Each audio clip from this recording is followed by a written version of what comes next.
Hey guys, I'm Urizi. This story is all about what if Naruto was assigned to Asuma and Team 10. Mizuki never got to shoot his mouth off at Naruto the night he took the Scroll of Seals. Other than skipping a half-manic monologue from him, what exactly did this change for everyone's favorite blonde ninja? Who knows?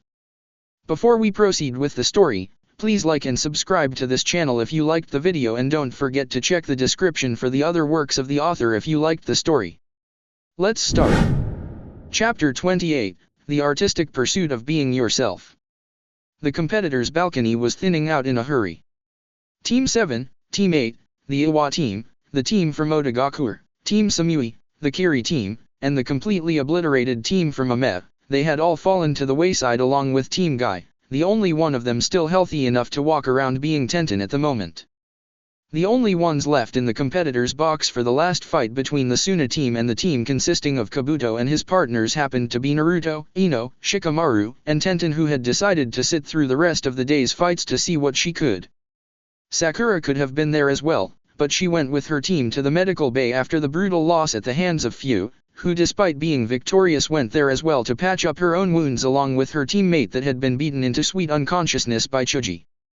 Tenten shook her head, reiterating a previous point that at this juncture in time couldn't be stressed enough if it hadn't gotten itself across by now. The Chunin exams are really violent. She had to thank her lucky stars that nothing like the brutal defeats and deaths some had suffered wound up happening to her.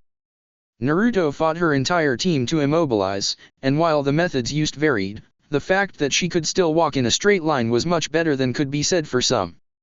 That was. Ino said, still staring at the horribly damaged bridge that had seen most of the direct fighting from the last battle. Wow. She didn't know quite what to say. Chuji, Forid, and Sasuke-kun lost. It had been impressive and scary all at the same time to watch Fu's unique abilities come into use during that fight. They lost bad. At least they were still alive, especially Chuji, who had fallen all the way from the ceiling, which now had a hole smashed in it from where his Nakuden Sensha had hit it due to Fu punching him up there. Snow was steadily falling and drifting into the building from that one particular spot. At least they could take solace in the fact that tomorrow it would be 3-on-2, and Fu's teammate Hooky damn sure wasn't going to be 100% going into that one. He had been getting his ass kicked since round 1. Repeatedly, I can knock that guy out by myself. Shikamaru and Naruto can work together to try and stop Fu. That's all I've got now though. Sasuke was just as fast as Naruto at first glance, and Fu's flight ability made him look 2 steps behind. And the heightened speed he needed and showed off for the Chidori to be effective, the jutsu that killed Dorobu, it wasn't enough to move faster than Fu and her wings. Speaking of which, that certainly put a whole new scope over the situation. She could fly. That was, kind of terrifying. Ino just didn't know what to think. On the other hand, Naruto was thinking about it as well. Fu's Jinchuriki form was different than his, but it would have been stupid to think that they would all be the same just because they all had something in them. There were too many factors to make them all different: village ceiling styles, different monsters in them. Yeah, of course they wouldn't have the same abilities. Her eyes changed more dramatically than his, and the wings were a nice touch, totally unexpected though. While her visible chakra was a slight green glow, his was a raging orange, like a fire with chakra. He didn't know just what the limits of his own Jinchuriki powers were since he hadn't particularly used them in an actual fight. He did wish he could fly though, but he knew that he couldn't for certain. But if he was going to win against Fu, he was going to have to find out just what those limits were. Trial by fire was not his perfect scenario for figuring out how to work with the tainted chakra inside of his body, so he had to get that brain cranking to remember what he could from the only time he had actually fought someone using it. As he remembered from his thrashing of Haku in Nami no Kuni, he got faster, fast enough to catch up to the speedy Haku almost effortlessly in a forest when she had a head start. He was strong enough to tear apart a tree with a single punch, but he wasn't sure if that could match Fu after what she did. But the healing had to be the best thing. His normally heightened ability to patch himself up was increased to an absurd degree. The damage Haku had done to slow him down and deal him damage with the liberal use of Senbon on pressure points disappeared as if he were fresh as a daisy after he accessed the Kyuubi's chakra. So what if Fu could fly with her powers and take pretty much any kind of physical damage without an outward scratch on her? He could take an ass kicking and keep getting up. And that didn't really sound as cool to him as he first thought it did when he started thinking about it. Shikamaru was silent as he observed the aftermath of the battle and as Kabuto's team walked out onto the field. He had seen few. He was confident that there was something they could do about that, but the Suna team were still something of wild cards. With what he knew though, Shikamaru could say that there was no chance that the last Konoha team standing besides Team 10 themselves were winning this series. There's no way they win this fight. He thought to himself, from what we saw in the first fight the other two don't really have skills that can match up with what little we saw from that girl with the fan, Tamari. They all fight close range while she can just blow them away. I wouldn't be surprised if that thing the Kankuro guy carries on his back is another ranged weapon like Gaara's sand or Tamari's fan. He had all night to try and come up with a decent base plan, but he needed to see more. He really didn't believe that he'd get it from this fight though. That was a tough crop of genin to put down Hokage Dano. Mifune commented on the last fight, I like the Uchiha child's fighting spirit. And the teamwork was certainly there, was it not? A nod came from Hiruzen, but then he frowned. It was not particularly Chunin advancement worthy though. He admitted, able to recognize if the others up there with him saw it as well. While it was admirable to protect his teammate, that was rather common sense to do so if one had the ability. Other than that, it was just a showcase for Sasuke and young Chuji's powerful techniques. The situation with Fu could have been handled much better. Of course he was concerned with the well-being of the fallen Konoha Team 7, Kakashi had immediately left to find the medic bay to meet his students out of concern over their injuries, but he had to call it down the middle.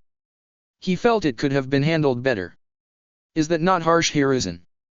The Kazekage said with the usual stern look on his face, only there was a frown evident. Taki sent a ringer team.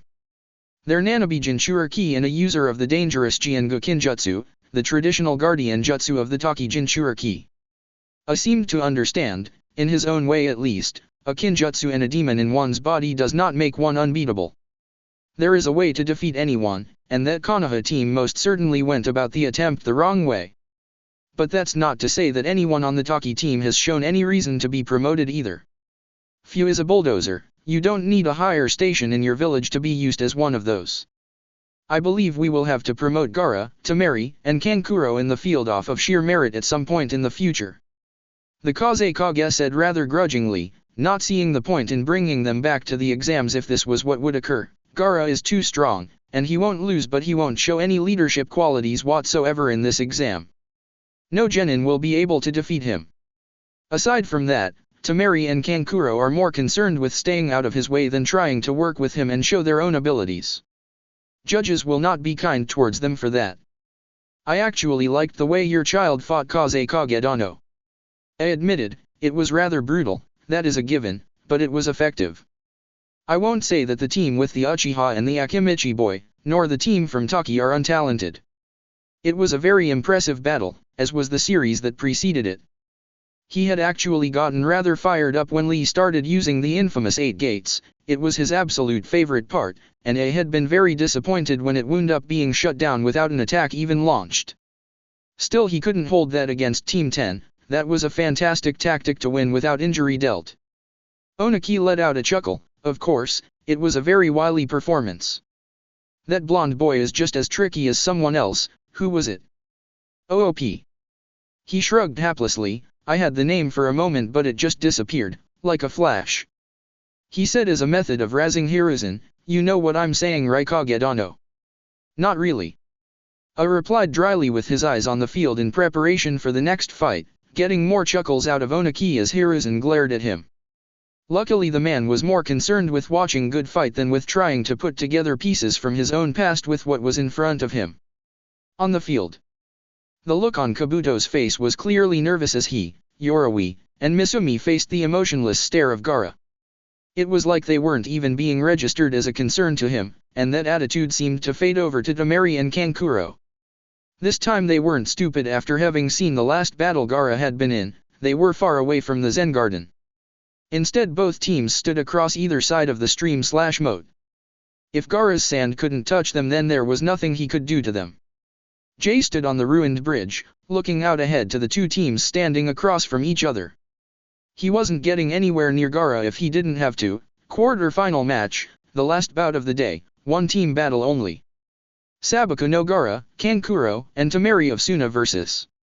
Yakushi Kabuto, Akadu Yorawi, and Tsuragi Misumi of Konoha. Begin. Before anything else, the cork on Gaara's gourd popped off and sand began billowing out. Just die and get out of my way already. Gaara said coldly as he instantly sent it out at Kabuto's team. Kabuto saw the wave of sand coming at them and jumped back out of the way immediately, leaving his two teammates forward. I'm just the support.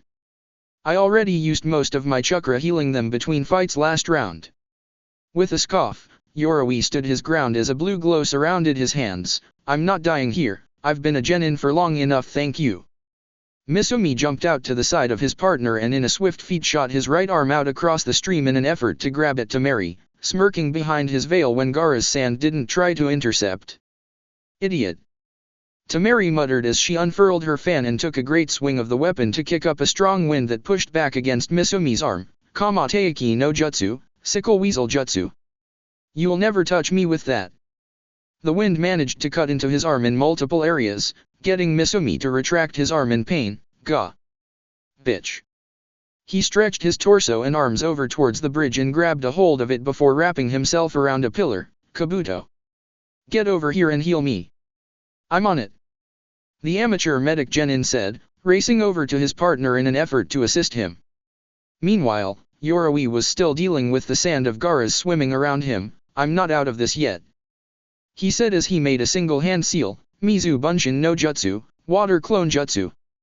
Two water clones sprang from the moat between Gaara and Yorawi as the older leaf genin prepared to dodge the sand to the damnedest of his ability. The two clones made their way out of the moat and went directly at Gaara, intent on attacking him up close.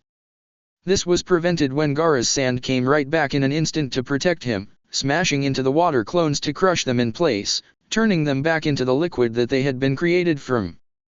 He then sent it back out at Yorawi, who was running towards the bridge near his other teammates. Shikamaru's eyes narrowed once he saw Gaara's sand destroy Yorawi's clones. After the water touched the sand, it seemed to slow down enough so that Gaara kept it back, choosing not to use it to attack and instead sent out more dry sand to take its place. Naruto. Shikamaru said, getting the blonde's attention, I need to borrow one of your storage scrolls for something later.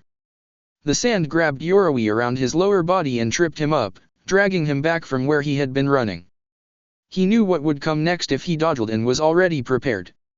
His glowing blue hands touched the sand surrounding his lower body and he seemed to push the sand off of himself as if he were merely buried at the beach. Once he had freed himself to satisfaction, he got back up and kept running. As he did so, a rather intimidating figure leapt out of the moat, chattering and clicking audibly. It was a human-looking thing with 3 eyes, 4 arms, jagged teeth, spiky brown hair, and a tattered black cloak. What the hell? Yorawi said as it came right towards him, firing several kunai from its mouth at him. They missed, and it was a good thing they had. The poison was dripping off of the blades for all to see once they impaled the ground. A scratch would have been fatal. A growl came from Yorawi as the strange thing came directly at him with blades extending from its wrists. Run all you want to. Kankuro said with a smirk as his fingers were controlling the actions of the attacks from a distance. My puppet Karasu can hunt you down, and eventually he'll get you. A puppeteer. Yorawi said as he dodged the attack of Karasu and ran right past it between the puppet and Kankuro with his hand outstretched. Thanks for the free chakra. I didn't even have to go over there to touch you. Now I can use my most powerful jutsu with all of the extra energy. Yorawi's chakra-draining abilities disrupted Kankuro's control over his puppet, forcing it to drop lifelessly to the ground, and now it's time for you to dash. Before Yorawi could even begin making hand seals, sand grabbed him around the arms, steadily clumping on and taking great care to avoid his hands as they were forced to move outward, away from each other. What the dash? You're annoying me. Gaara said coldly with his hand outstretched towards Yorawi. Sabaku Sauso, sand waterfall funeral. He tightly clenched his hand shut and the sand responded in kind, crushing Yorawi's arms. As the member of the oldest genin team in the final rounds screamed in agony at the loss of his most effective weapons, and very important limbs, Gaara's sand crept over his entire body now that there was nothing to drain the chakra from his sand. Sabaku Sauso, sand waterfall funeral. And that was the end of Yorawi. Kankuro simply turned away and ignored Gaara's finishing jutsu, instead choosing to get his connection with Karasu back up to bring the puppet back over to himself. He looked over to the bridge where Misumi had wrapped himself around a pillar to wait for Kabuto to heal him and smirked at what he saw. Misumi on the ground covered in cuts and breathing shallowly while Kabuto sat nearby, cuts all over his body as well. I give up, okay? Kabuto said shakily. He had seen Gaara obliterate Yoroi, and it wasn't like he or Misumi had been doing too hot against Temari. Neither of them could even get close enough to her, instead being held back easily by her ranged wind attack. Just don't kill me.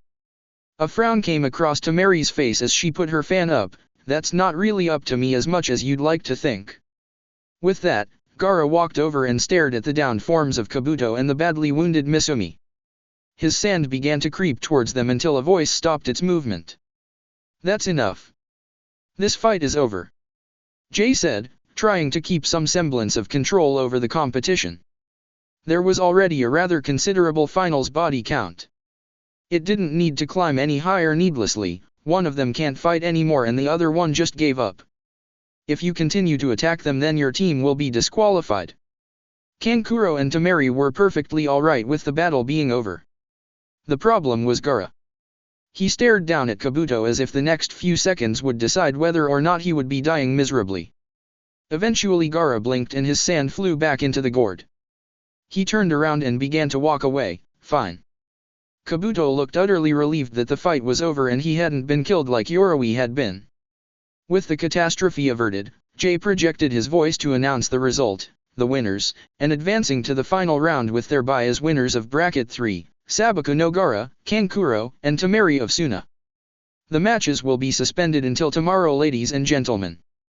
Sighing in relief at Gaara not trying to kill Kabuto or Misumi after the fight was called, something that would blow all of their chances at getting promoted, Kankuro and Temari headed out to find a way to spend the rest of the day before the match tomorrow they were scheduled to fight in. As the crowd began to let out applause and clear out for the rest of the day, Tsunade was still sitting in the stands ripping up a mess of betting stubs with an angry look on her face. Damn it! That brat cost me money. I'll squash him like a grape. You cost us the money. Shizune thought to herself with a deadpan look on her face as Tsunade threw a mini tantrum. You made bad bets. You bet on things poorly. She took the remaining empty stubs from Tsunade's hand, and you'll be doing no such thing. He won 3 back-to-back fights after it only took one of that team with the Hyuga and the kid in green to get his other teammates out of there. Tsunade said to her first apprentice who was standing up, situating the pet pig in her arms comfortably, this is totally rigged. Were you even paying attention to the fights? Shizune asked with a raised eyebrow as they filtered on out of the arena with the crowd. I think that strategy was beautiful. She especially enjoyed the part where Ino poisoned Lee with her paralysis serum despite the vicious mismatch and her crushing defeat, something more subtle than the usual kinds that would just kill enemies in varying amounts of times for blackmail purposes. She didn't even use any fatal poisons the entire time, that Lee was fighting like a monster. Yeah, he'll be paying for that though. Tsunade said, referring to his use of the 8 gates. If he can even sit up straight again before tomorrow, I'd be shocked. She pulled out a stub and smirked. I guess I'll have all my money back tomorrow. Oh no, Shizune thought. How are you going to be money that we don't even have? There's got to be something I can use as collateral, besides the necklace. Tsunade thought out loud, confident that the winners of the tournament would be clear-cut for tomorrow after today's events, or I can get a line of credit. I mean, who wouldn't give me credit? Everyone that knows that you run out on your debts when you can't pay. Shizune deadpanned with taunton oinking in agreement for effect. Tsunade deflated visibly at Shizune's point being made, but she perked back up when she came to a conclusion on that herself, but no one here knows that. Ninjas aren't that famous in Tetsu no Kuni, this is a samurai state. And I don't ever come here either, so no one knows that I lose that much. I've got one more wager to win back everything. Shizune sighed and slumped her shoulders as she followed her master out in a disinterested fashion, or lose us even more.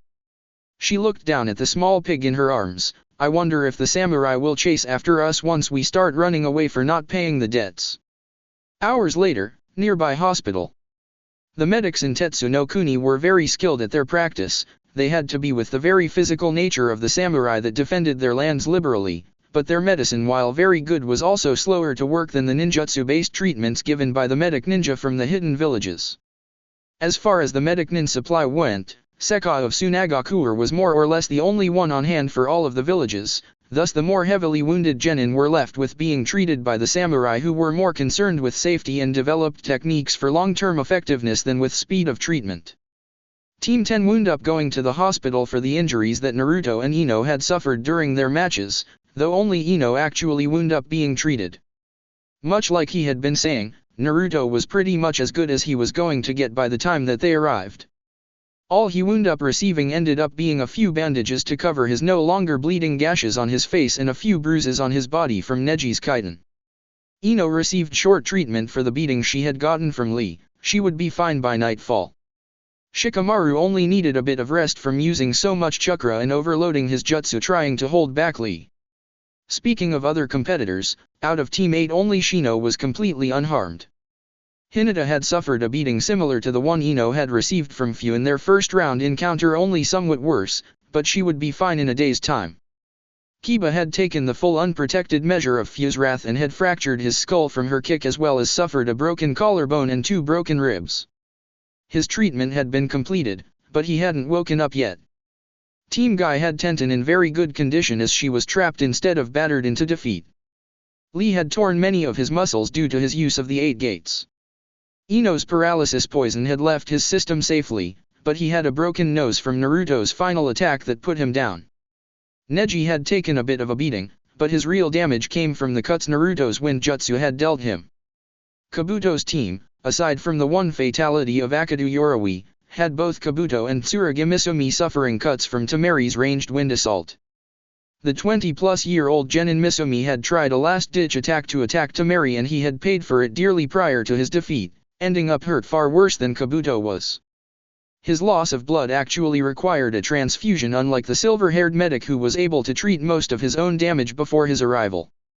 Though his own admitted faults at medical ninjutsu made it so that seeing the doctors of the samurai still seemed like the best course of action. The Kumo team had taken a bit of a beating from Lee and Neji. Karui had a broken arm and a few cracked ribs, Samui had taken some internal damage from Neji's victory over her, and Omoi needed to rest to have his Tenketsu reopen later. No one knew what had happened to the living remnants of the Otagakuer team, as they had disappeared from the medical bay before they could be sent over to the hospital in Zuku's case or released in Kin's case. After arriving at the hospital, though, the discovery had been made that of the Iwa team that Team 10 had fought in round 1, Hisashi had wound up dying from the blood loss generated by the extremely deep cut made by Naruto's machete being thrown through his barrier, the move that had ended the fight. The gash had been extremely difficult to close up due to the abnormal wounding pattern made by the weapon, and Naruto had wound up nicking an artery in the arm he had wounded. It was kind of weird hearing that he had done that after the fact, but it was what it was. Naruto had killed one of their opponents in the exams, even if it had been inadvertent. The worst of the injuries suffered by those that were still among the living had been endured by Team 7 though. Sakura had a few bumps and bruises from her 2 battles from the day, but she was more or less fine. Choji had broken his tailbone, right arm, and broken 5 ribs from his fall from the ceiling in his expanded form. Even with the sand, had he not been using his clan technique, he would have died on impact. Sasuke didn't fall from nearly as high, but he didn't have any of Choji's built-in natural padding either. Luckily the trees were thick enough to break the scariest part of his fall. His arms and legs were toast though, and his back was several different kinds of busted up. Even as night fell, Kakashi was allowed to sit in with his injured students. They had been worked on by doctors for hours respectively before being placed in the same room to recover. Sakura had managed to fall asleep in a chair after the very long day that she and the others had. They did well. Kakashi thought to himself as the lights were off in the room for the comfort of the genin. He wasn't reading at this point in time, he was watching over the students set to be under his care. I'm very proud of them, but this was just too much. Hopefully Asuma's kids would have the chops to overcome that Fu girl tomorrow.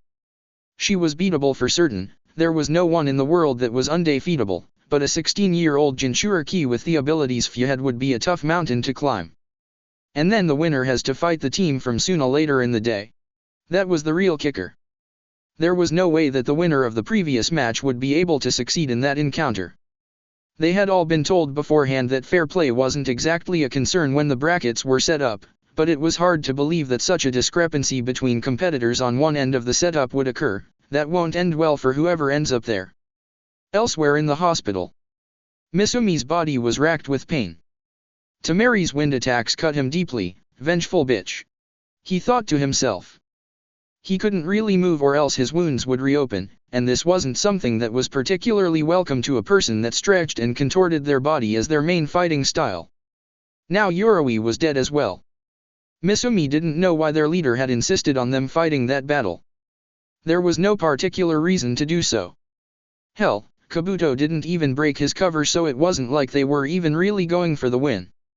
There didn't seem to be much of a purpose behind it other than doing it just to do so. And he was still stuck as a genin to boot.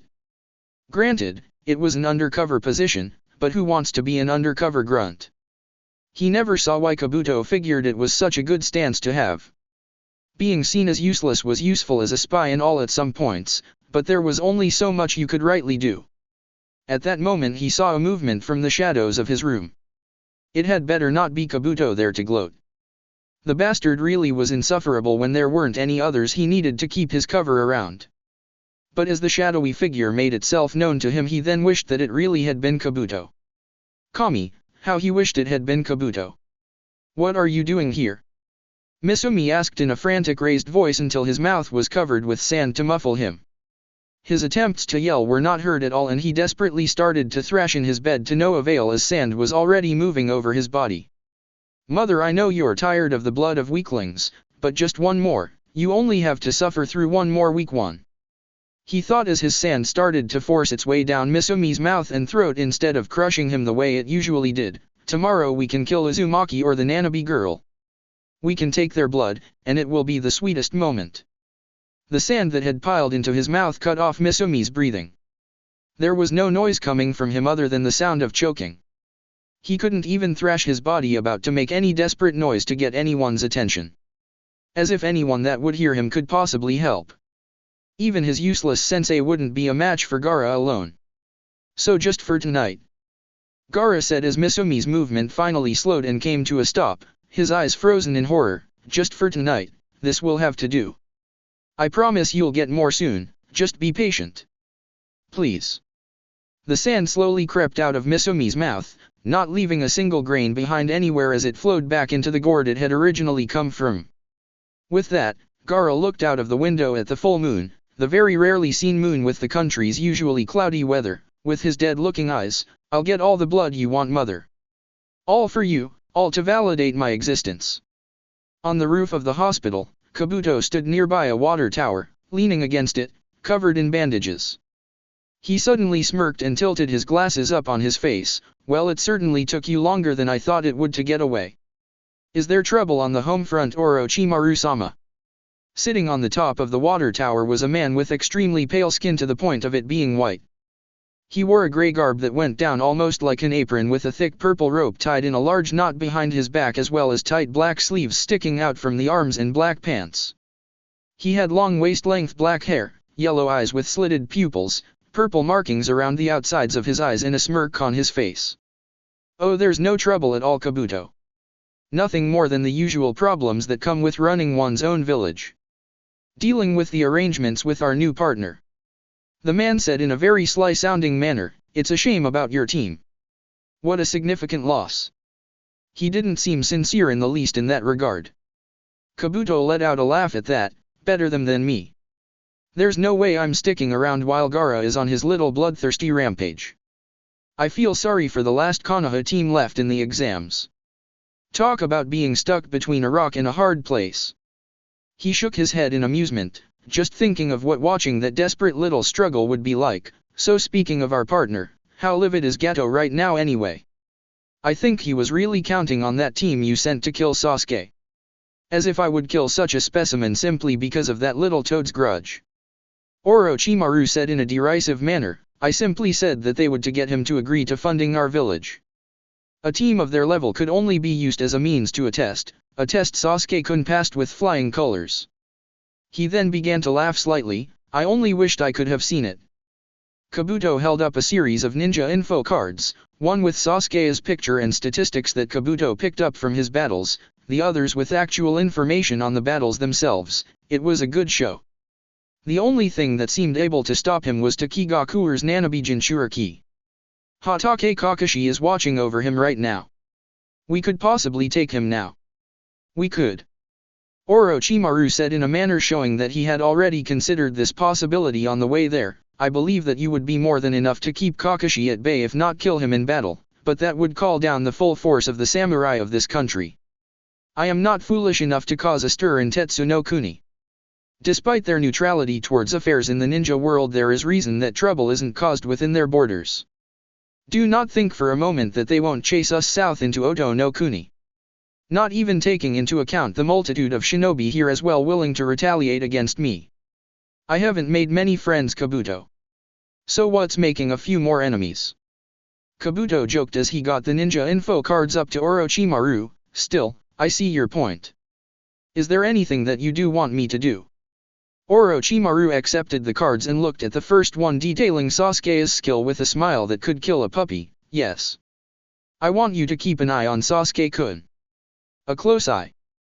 At the nearest opportunity I'll be looking to mark him. A promotion in these exams would have only made that easier in the future, and I'd rather not raise the alarm so to speak once I do so. Kabuto nodded but felt he had to ask a question. So is there another reason that you don't want him now? The opening was very good. Sasuke couldn't fight it, only Kakashi really would be able to at the time, and with the two of them there would be no problems, at least that was Kabuto's reasoning. I want to give him time to grow. Orochimaru admitted, best case scenario would have me obtaining him once his body has adequately grown. Even then if I desired to twist and bend him to my liking there would be a magnificent base to do it from. I see. Kabuto said, looking up at the moon with a smirk on his face, so you're going to have Konoha do the grunt work and then you're going to reap the rewards at the nearest opportunity. How spiteful, Orochimaru-sama. Orochimaru let out a laugh. Yes, well, it is all that Rat's Nest is useful to me for in this instance, for taking good care of my future. But in the meantime we will need to further consolidate our place as a rising hidden village. Gato seemed quite ecstatic to put some money towards that cause. Kabuto mentioned, I think he believes that dipping his fingers into the ninja business is like any other business venture he's expanded to in the past. I'm sure somewhere down the line he'll find it a little more, how should I say, cutthroat. Once again, Orochimaru seemed amused by Kabuto's choice of wording. Kukyukyukyuku, indeed. Elsewhere, Konoha Competitors Hotel.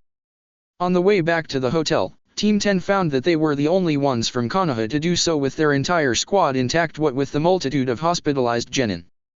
There was a begrudging silence between them as none of them particularly had anything to say. What was there to say? They all knew what the score would be the next day when the fights started up again. No one knew more than Naruto did. So after Asuma had taken them to get something to eat, he had dropped them back at their hotel suite, as not only did the sensei get better rooms to themselves this time, the competitors received a 2-room suite to themselves for getting to the finals. They were all assured that he was nothing but proud of their performance in the tournament and the overall exam, and told them that whatever they decided to do tomorrow would be the right thing. He then proceeded to leave them for the night to allow them to get their rest for the next day. And as the silence settled between them as they all tried to find something to do in order to quell any nerves or misgivings, Naruto figured then was as good a time as any to let them know just where they stood in the whole scheme of the Jinchuriki thing.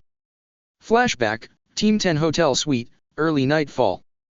Naruto was laying out on a couch in the main room covered with extra blankets and pillows that were shoved off to the side due to there being no use for them at the moment. There were still bandages on his face and parts of his body from his visit to the hospital, though he wouldn't need them by tomorrow. Over at a table by the window showing the darkness outside and the moonlight, Ino sat with her travel pack out as she began replacing her own poison supply for tomorrow. She had one bandage on her cheek from the bruises that Lee gave her, and with the bandages that usually covered her body one couldn't tell where else she had been hurt. Her neck had a rather angry red mark on it from where Lee slammed her into the water, but she didn't seem to be complaining at the moment. For once Shikamaru wasn't sleeping with the downtime granted to him, he was making a house of cards on the floor, although his concentration seemed to be elsewhere. Abruptly, Naruto sat up straight on the couch. getting the attention of both Shikamaru and Ino, showing that they were just as on edge as he was.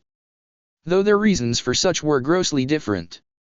Naruto released a sigh and took a deep breath before speaking. I have something I've got to tell you guys. It's not really something I want to say, but I'd have to eventually, and now's kind of the best time for it. What are you talking about, Naruto? Shikamaru asked, not caring that his house of cards fell. It was just meant to keep him occupied, he didn't care about it. But he couldn't see the use of Naruto telling them something important right before such a serious encounter that was going to occur the next day. Why now? Because it has to do with who we're fighting tomorrow. Naruto said, watching Ino walk over to them to get a better spot to listen from. You guys know how Fu and Gaara are both Jinchuriki, right? He said, trying to ease into the topic the best way he could. Ino took a seat next to Shikamaru on the floor since Naruto was the main one speaking and explaining. Yeah. But they don't really seem that much alike. Fu and Gaara do different things in fights, and I'd much rather have to face her than Gaara. She let off a shiver. At least Fu won't flat out kill you when you can't fight anymore. A nod came from Shikamaru at Ino's statement. Gaara's infinitely creepier than Fu. She just seems angry. Gaara doesn't seem mad when he fights, ever, but it's like he just kills like nothing as if it were second nature. Naruto had to agree with that. As far as the danger scale of Jinchuriki went in his head, it ranged from docile, i.e. him, to intermediately threatening given certain circumstances, or like Fu, and then there was Gaara who would kill you if you sneezed 10 feet away from him. It was a rather extreme contrast, one that would make the coming news that much more difficult for some to process. Still, he had to know more about what they thought on it, so since you guys have seen them up close and personal for a bit, what do you think about Jinchuriki? We spent the entire day like 20 feet away from them. Is it the fact that the Biju are inside of them? Ino asked with a tilt of her head. She didn't figure Naruto knew that much more than them, but he seemed to have a handle on the obscure things that they didn't understand, so why not just ask him? It couldn't hurt since he seemed to be in control of the conversation anyway, you know, that makes them act that way. In response to her question, Naruto shook his head in the negative. I think I already said it. Just having one of the demons inside of you doesn't make you super unstable or unpleasant. The people around them did that to them. Fu kind of let slip to me the way she was treated in her village to make her the way she is, and I don't even want to think about what happened to Gaara in the past.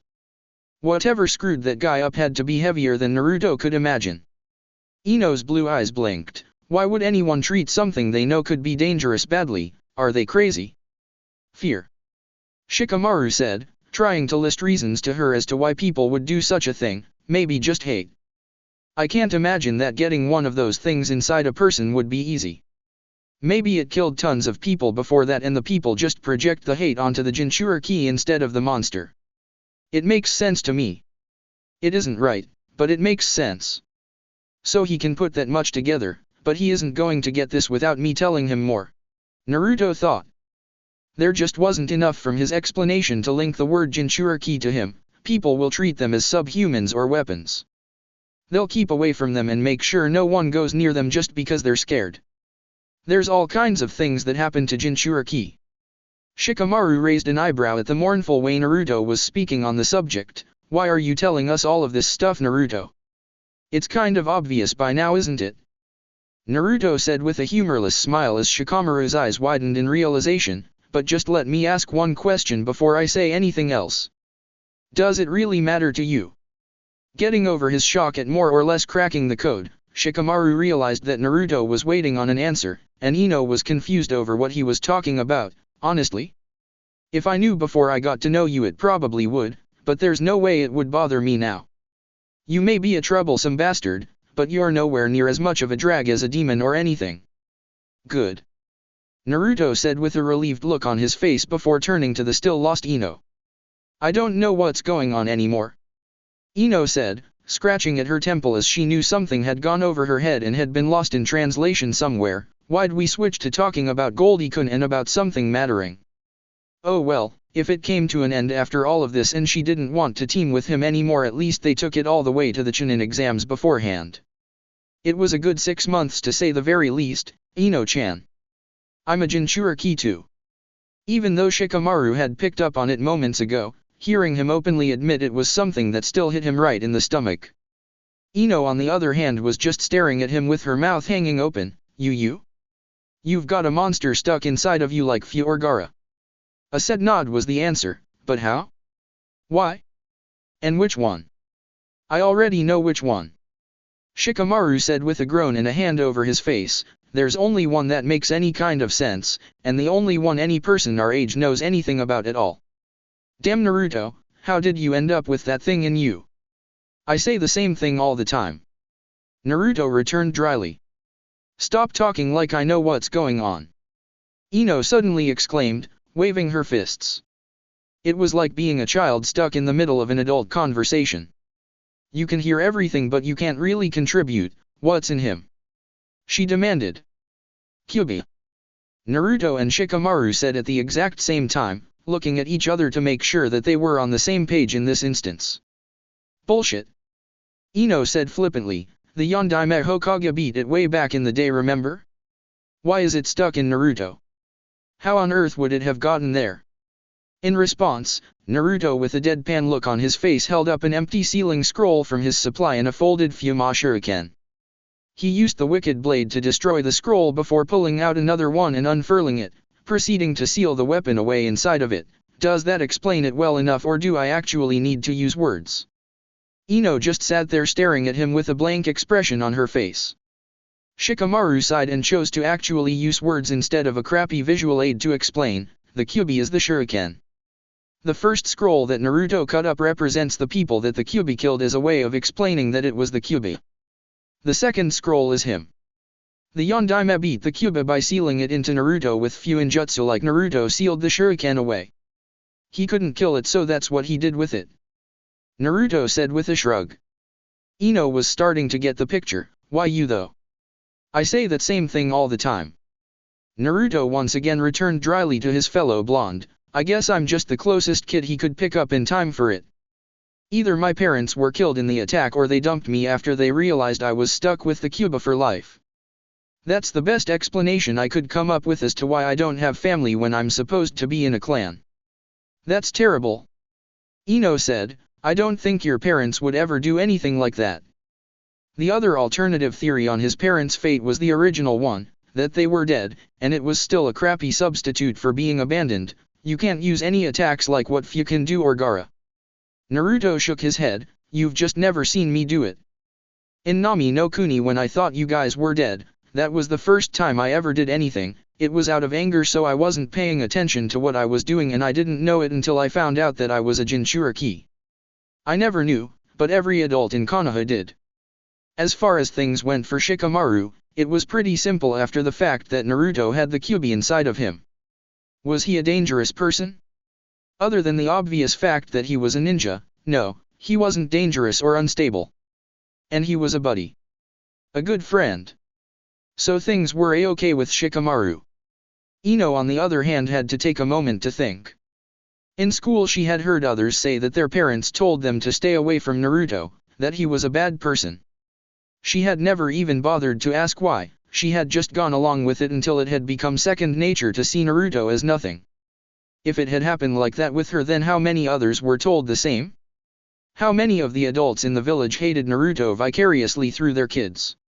Sure, he was kind of annoying in school, and he was loud, but he wasn't any brasher than Kiba had been. There was just so much to put together. Naruto, the same person she had lived, eaten with, fought alongside, all of that, he somehow had within him the beast that nearly destroyed their entire village.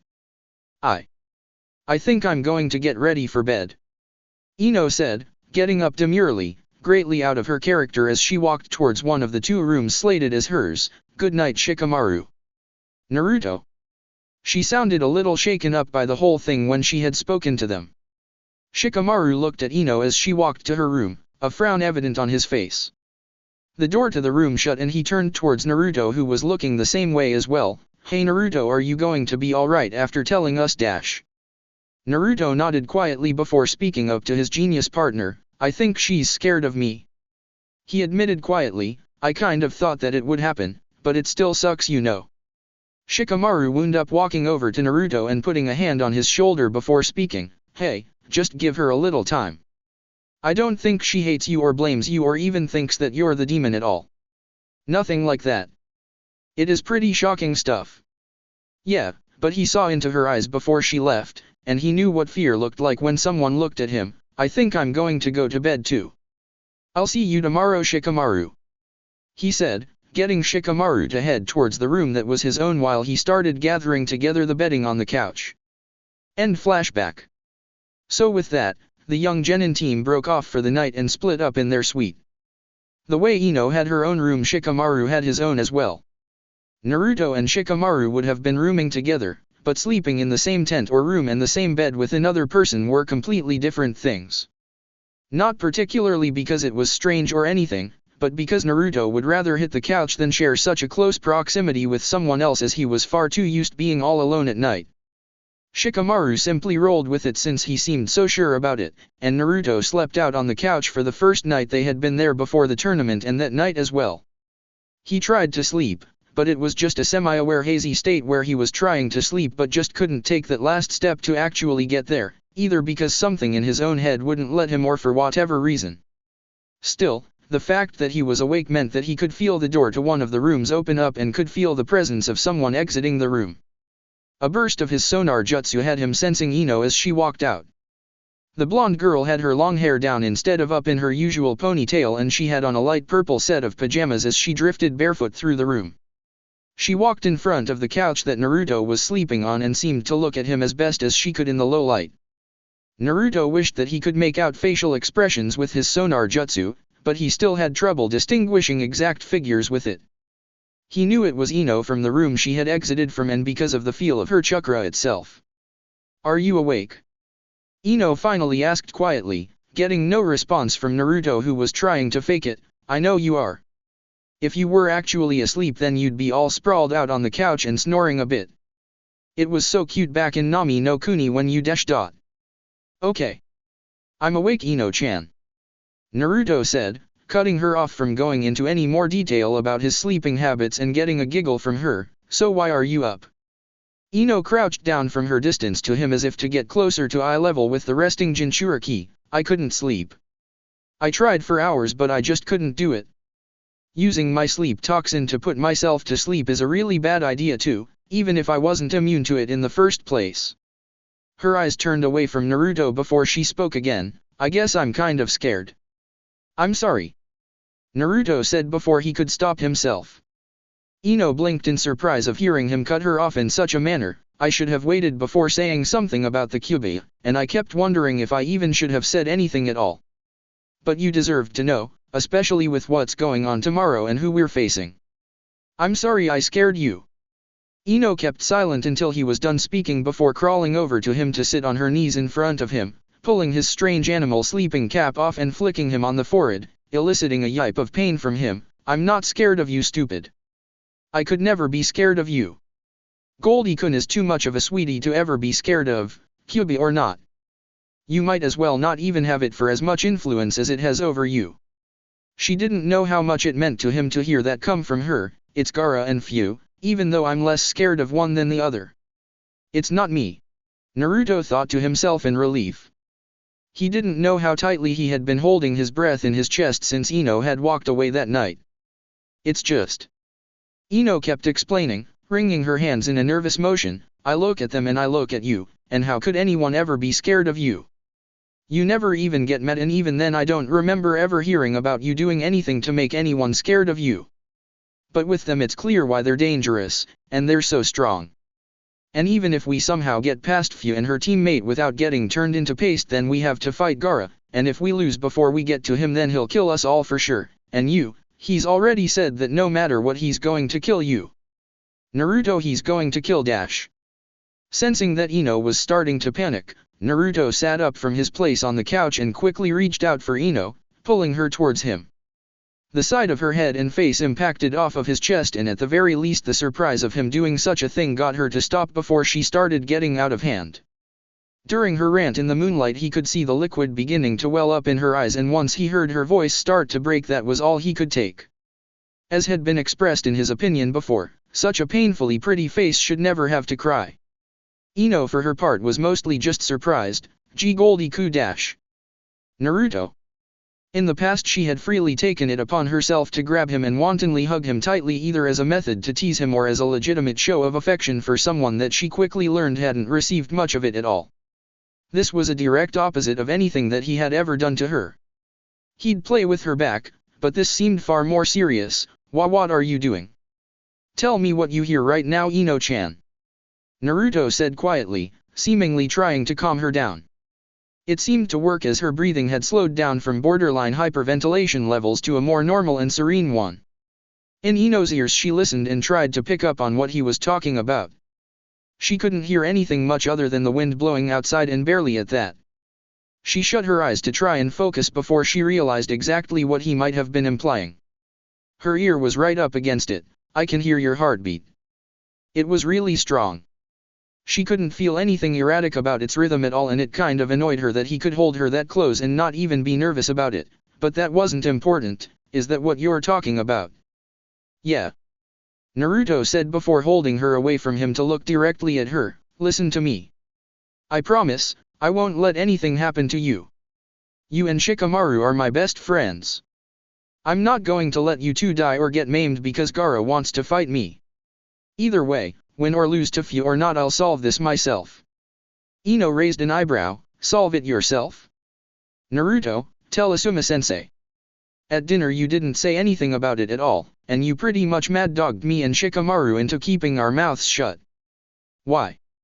I want to see if I can prove something. Naruto said, frowning deeply as he thought about getting Asuma to fight his own battle and pick up his own mess like the man had done in Nami no Kuni. If I can't handle this myself. He didn't know exactly what to say to explain his reasoning. I'm supposed to be like Gaara or Fu, Ino-chan. You think that I was never angry enough to want to kill anyone? When I was little I used to feel like that all the time. I hated that no one ever really looked at me, that they ignored me like I didn't exist, and I didn't know why people treated me like that.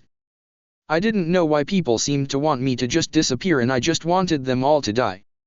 If I stayed like that, who knew how I would have turned out?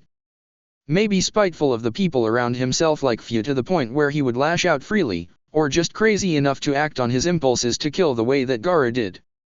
Either way wasn't exactly a comforting thought. Am I weak because I'm not like that? Naruto kept on speaking, now as if he were talking to himself instead of just her. Gaara and Fu seem out of this world strong. Are they strong because of the way they are? I don't understand. Gaara fights and kills for himself because he thinks it makes his existence. Fu fights for herself so that people will leave her alone the way she wants to be left. He was wondering if he could really overcome his enemies without a flat-out killer instinct the way they seemed to have. He couldn't help but care about others even while he was fighting. If he could win without killing, that was always his first choice. Are they happy? Naruto looked at Ino in confusion. What? Are they happy? She said, repeating herself, yeah, they're really strong. But they don't have a dream like you have. They don't have a goal to reach other than what you said, to prove their existence by killing or to just be left alone. I've never seen either one of them happy, even when they won. Each time they succeed they don't even care. It's like you're reaching for a goal and they're trying to just hold their ground. Does that make sense? I don't know, kind of. Naruto said, squinting his eyes in heavy thought trying to comprehend what Ino was saying, but I feel like I have to deal with this one way or another. I don't even think it's about the exams anymore. Ino just stared at him after he finished speaking. Do you think you can win? It took him a moment to think about it, but not too long for Naruto's eyes to grow serious with a nod of determination. Yeah. I can win, because it's not just me tomorrow. We can win. And none of us are going to die, okay? I already dodged that bullet once. I don't feel like thinking one of you died for real this time. Ino looked away from him with some nerves still evident in her eyes before she turned back to him and nodded with a smile. Good. Now I'm going to try and go to sleep. I couldn't really do it either. With that, he lay back down on the couch and threw the loose beddings over himself once his head hit the pillow. Still sitting there on her knees was Ino though. The look on her face was one of discomfort for some reason, and if there had been any light to do so he would have seen how red her cheeks were. Eventually she got up the nerve to ask her question, Naruto. I'm still kind of scared. I don't feel like sleeping alone tonight, so if it isn't too weird to ask, would you sleep in my bed tonight? She saw his eyes snap open and look at her in sheer surprise. If you want to. I mean, I'm just asking. You don't have to say yes. It's not a big problem. The entire reason he was sleeping on the couch in the first place was because he was totally uncomfortable with the idea of sharing a bed with anyone else, so Ino's request caught him totally off guard. Awkward didn't even begin to describe how he felt at the moment, but Ino was fidgeting, and if it would help her then why not? He would have liked to believe she would have done it for him if he had asked her to, if there was a way to ever do it that didn't make him feel like or look like Jiraiya. I'll do it, Naruto said, not able to meet her eyes much the same way she was unable to do the same with him. It's not a big deal or a problem at all, Ino-chan. Honest. That was a blunt and blatant lie. It was a big deal and the potential for a problem was quite high. But he pretty much went along with it when Ino stood up and grabbed his hands to get him off of his former sleeping space to lead him along. You shouldn't be sleeping on the couch anyway, Ino said as she moved into the room that had been hers. You should have at least made Shikamaru trade off with you tonight instead of you just taking the couch again. You're too much of a softie. She got into the bed and pat the spot next to her for Naruto to get in. That's why we like you though. How could you ever think I was scared of you? Naruto hesitated at first to get in, but relented when he saw Ino frown. It seems like you are more scared of me than I am of you. As Naruto got into the bed and set his head down on a pillow, he was surprised when Ino got close enough to set her head on his chest, similar to the way she had been when he pulled her towards him on the couch. Almost as a reflex he put his arms around her in turn, and when she didn't call him out on it he realized that it felt pretty nice. It's not my fault, Ino-chan. Girls are scary. Sakura-chan gets mad and beats things up. You yell at people, poison them, and do stuff to their minds. Tenten throws tons of metal things. Why shouldn't I be scared of you? Don't push it, you're ruining the moment, Ino said, though there wasn't any irritation in her voice as she got herself comfortable. Kami, he's solid. She thought to herself as her cheeks reddened again. This is good. He's super warm. I don't think that's the Kyuubi either, I think it's just him. Why was she blushing so much? It was completely out of character, and he wasn't even doing anything that really made it appropriate. He was just being himself. Oh no, I think I might be dash. No. Don't think it. He's your teammate, you just know him really well. But we had to mean something to him if he told us that the Kyuubi was in him. Gah, what's wrong with me? I need to get my head in the game. I can't be thinking about personal crap with Goldie-kun before tomorrow. It didn't escape the notice of either that it was far more comfortable with the other in the room than not, but it was forgotten just as quickly with the speed the two nodded off with. They had work to do tomorrow. It was undoubtedly going to be a very, very long day. In the dark of the living room of the suite, however, none of them saw a single eye that had been looking at them and their moment with the help of the moonlight. After they had gotten up to head to Ino's room, it merely turned into sand particles that floated away. Outside of the building, across at another hotel building, there was one person in the village that just couldn't sleep. He merely stood on the roof of his lodgings and stared out at the opposite one with a hand over his eye, through the window. He had been there long enough to use his spying jutsu, clearly able to see as Naruto pulled Ino into a hug, and later as Ino pulled Naruto into her room. Seeing the contact that one Jinchuriki was having with a normal person struck a chord with Gaara, seemingly making his head hurt as his hand pressed against his forehead and he was visibly seen struggling to keep himself in check, straining and groaning as his hand reached higher and clutched his messy red hair. Tomorrow, one way or the other, you'll give me what I want, Uzumaki. You'll prove my existence and give me the fight of my life, because it will be for yours. His hand dragged down his forehead and exposed the red kanji for love on his head as the full moon shone down on him. The sound of the wind made a howling noise in the village that stood at the top of the Three Wolves Mountains. Fight me with all of your strength. Do it so I can crush you and show you that your ridiculous need to be accepted by weaklings like that girl brings you nothing, and your promise to protect her means even less. Only fighting for yourself makes you strong, and your blood will make me stronger than I've ever been. Chapter 29, The Perks of the Job. Blue eyes opened up once the first dregs of sunlight hit Ino's face, stirring her from her rest. Underneath her was Naruto, right where she left him, only now she had gotten closer to his shoulder than his chest and he now had a pillow stuck over his face as it was turned to the side, Still sound asleep, I hope I'm not the reason that's there. She said while removing said pillow from his face lest he actually wind up smothered for real. Hey, while accidentally killing her teammate by way of pillow was worst case scenario, it wasn't her fault that a pillow just felt cumbersome while she was sleeping on his chest. That heartbeat was comforting. She was obviously more comfortable than she thought because she had managed to intertwine her legs with his.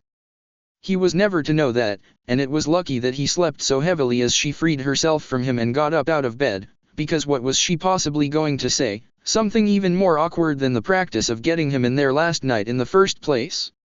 They still had hours before their fight, so instead of kicking Naruto awake as was her first instinct, she yawned and opened the blinds. That would eventually get him up, and if he wasn't up in 30 minutes or an hour then she'd do something about it. Looking back at Naruto as the sun hit his face, Ino smiled when he cringed at the sunlight and turned over in the bed to shield his face. At least you got over how weird it was sleeping with me fast enough. She then did a slightly provocative pose, not that he was even awake to see it, but then again why wouldn't you enjoy it? I was there after all. She stopped her pose to hold her torso slightly. The day after lag of taking an injury was there in full force and she could feel the dull throb of the hurt that Lee had put on her. With that, she opened the door to the room and walked out to find a fully dressed and ready Shikamaru sitting on the couch where Naruto was supposed to be sleeping, at least to the best of his memory. Hey. Shikamaru greeted, surprising Ino that he was actually awake at a very un-Shikamaru-like hour. I think Naruto ditched us for a bit because I didn't see him or any sign of him when I got up this morning. Oh, he's in there?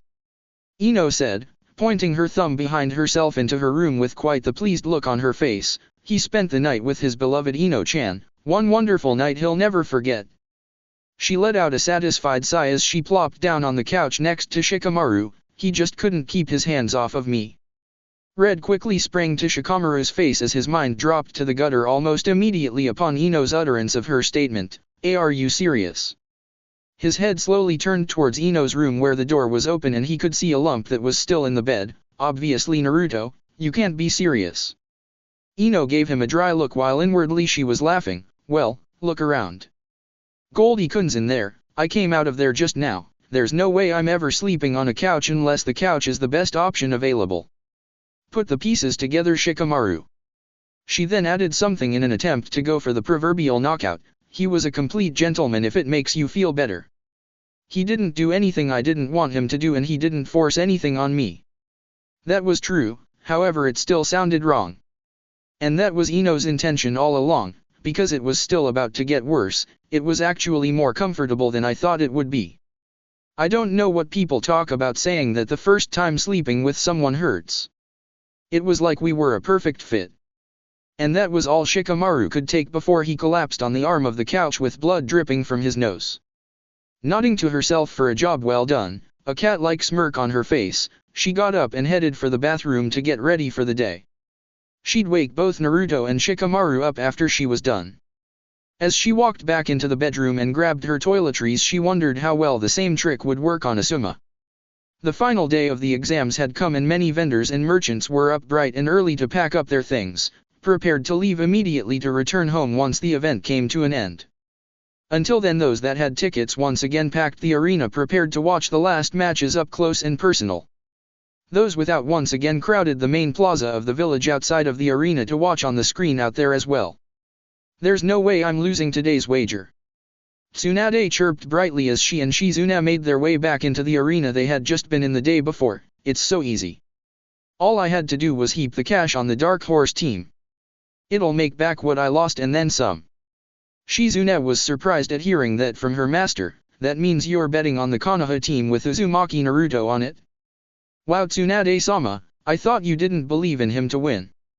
Oh, I don't. Tsunade said matter-of-factly, getting Shizuna to sigh at her lack of logic in this situation.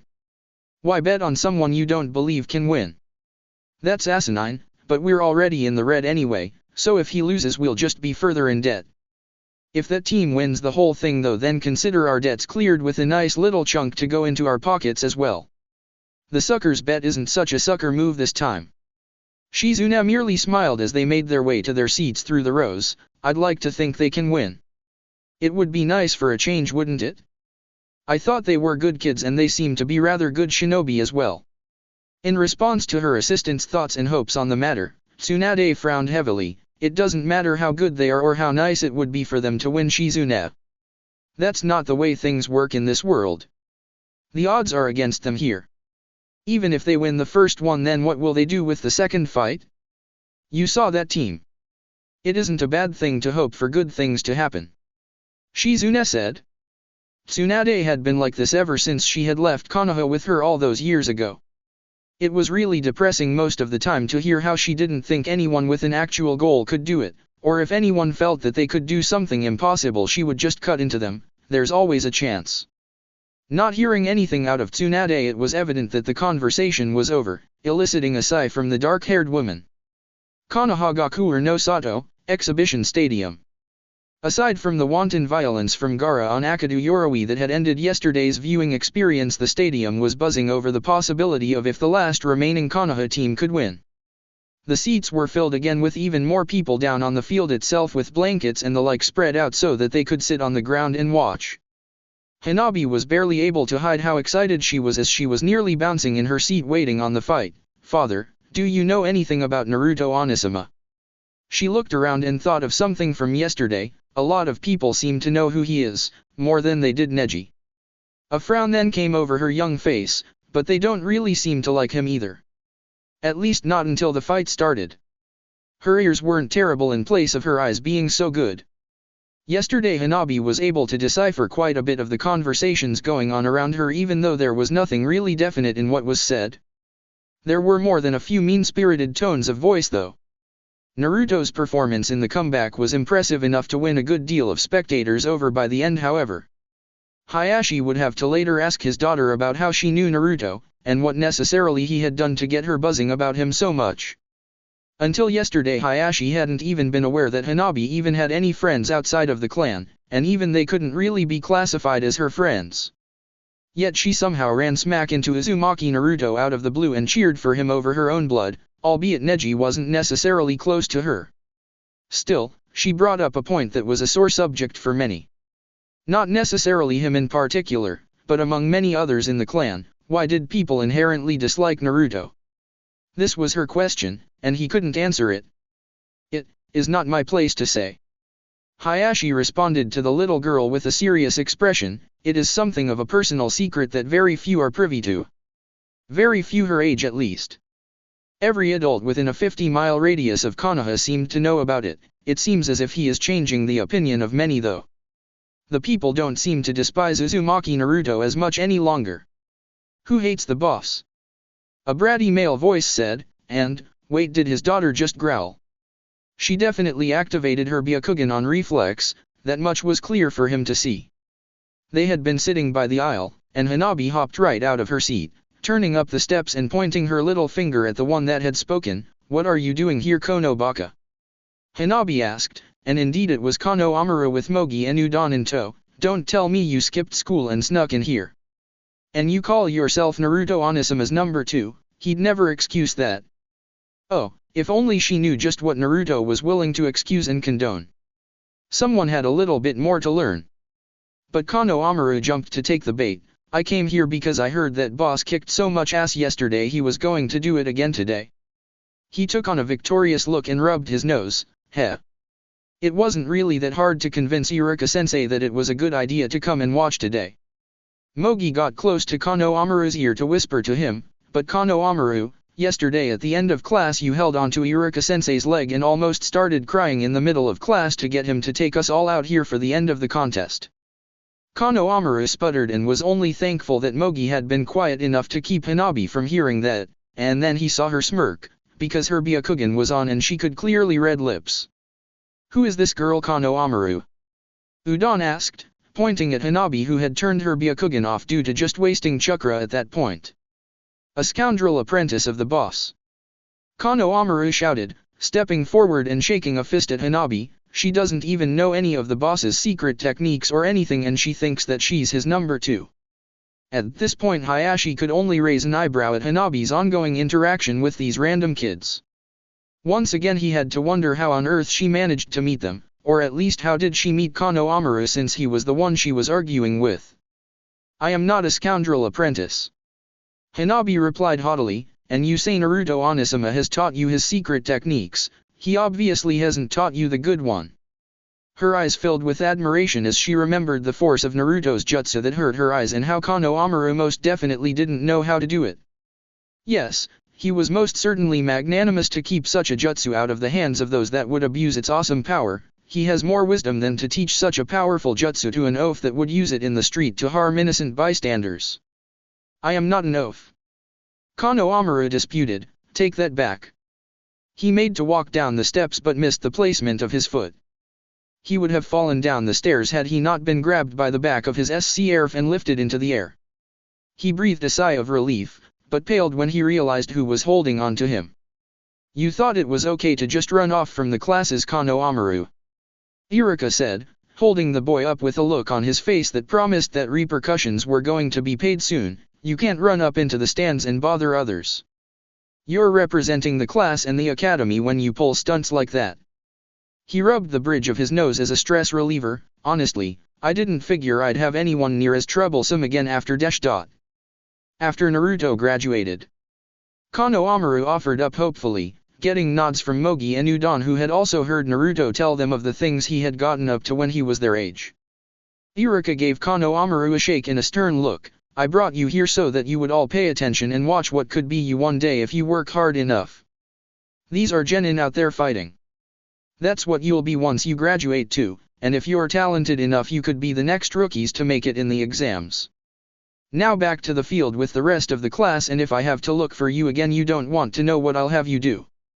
Despite the speech, Iruka was pretty much going to take his class anyway as a surprise because he had really wanted to see Naruto on the first day.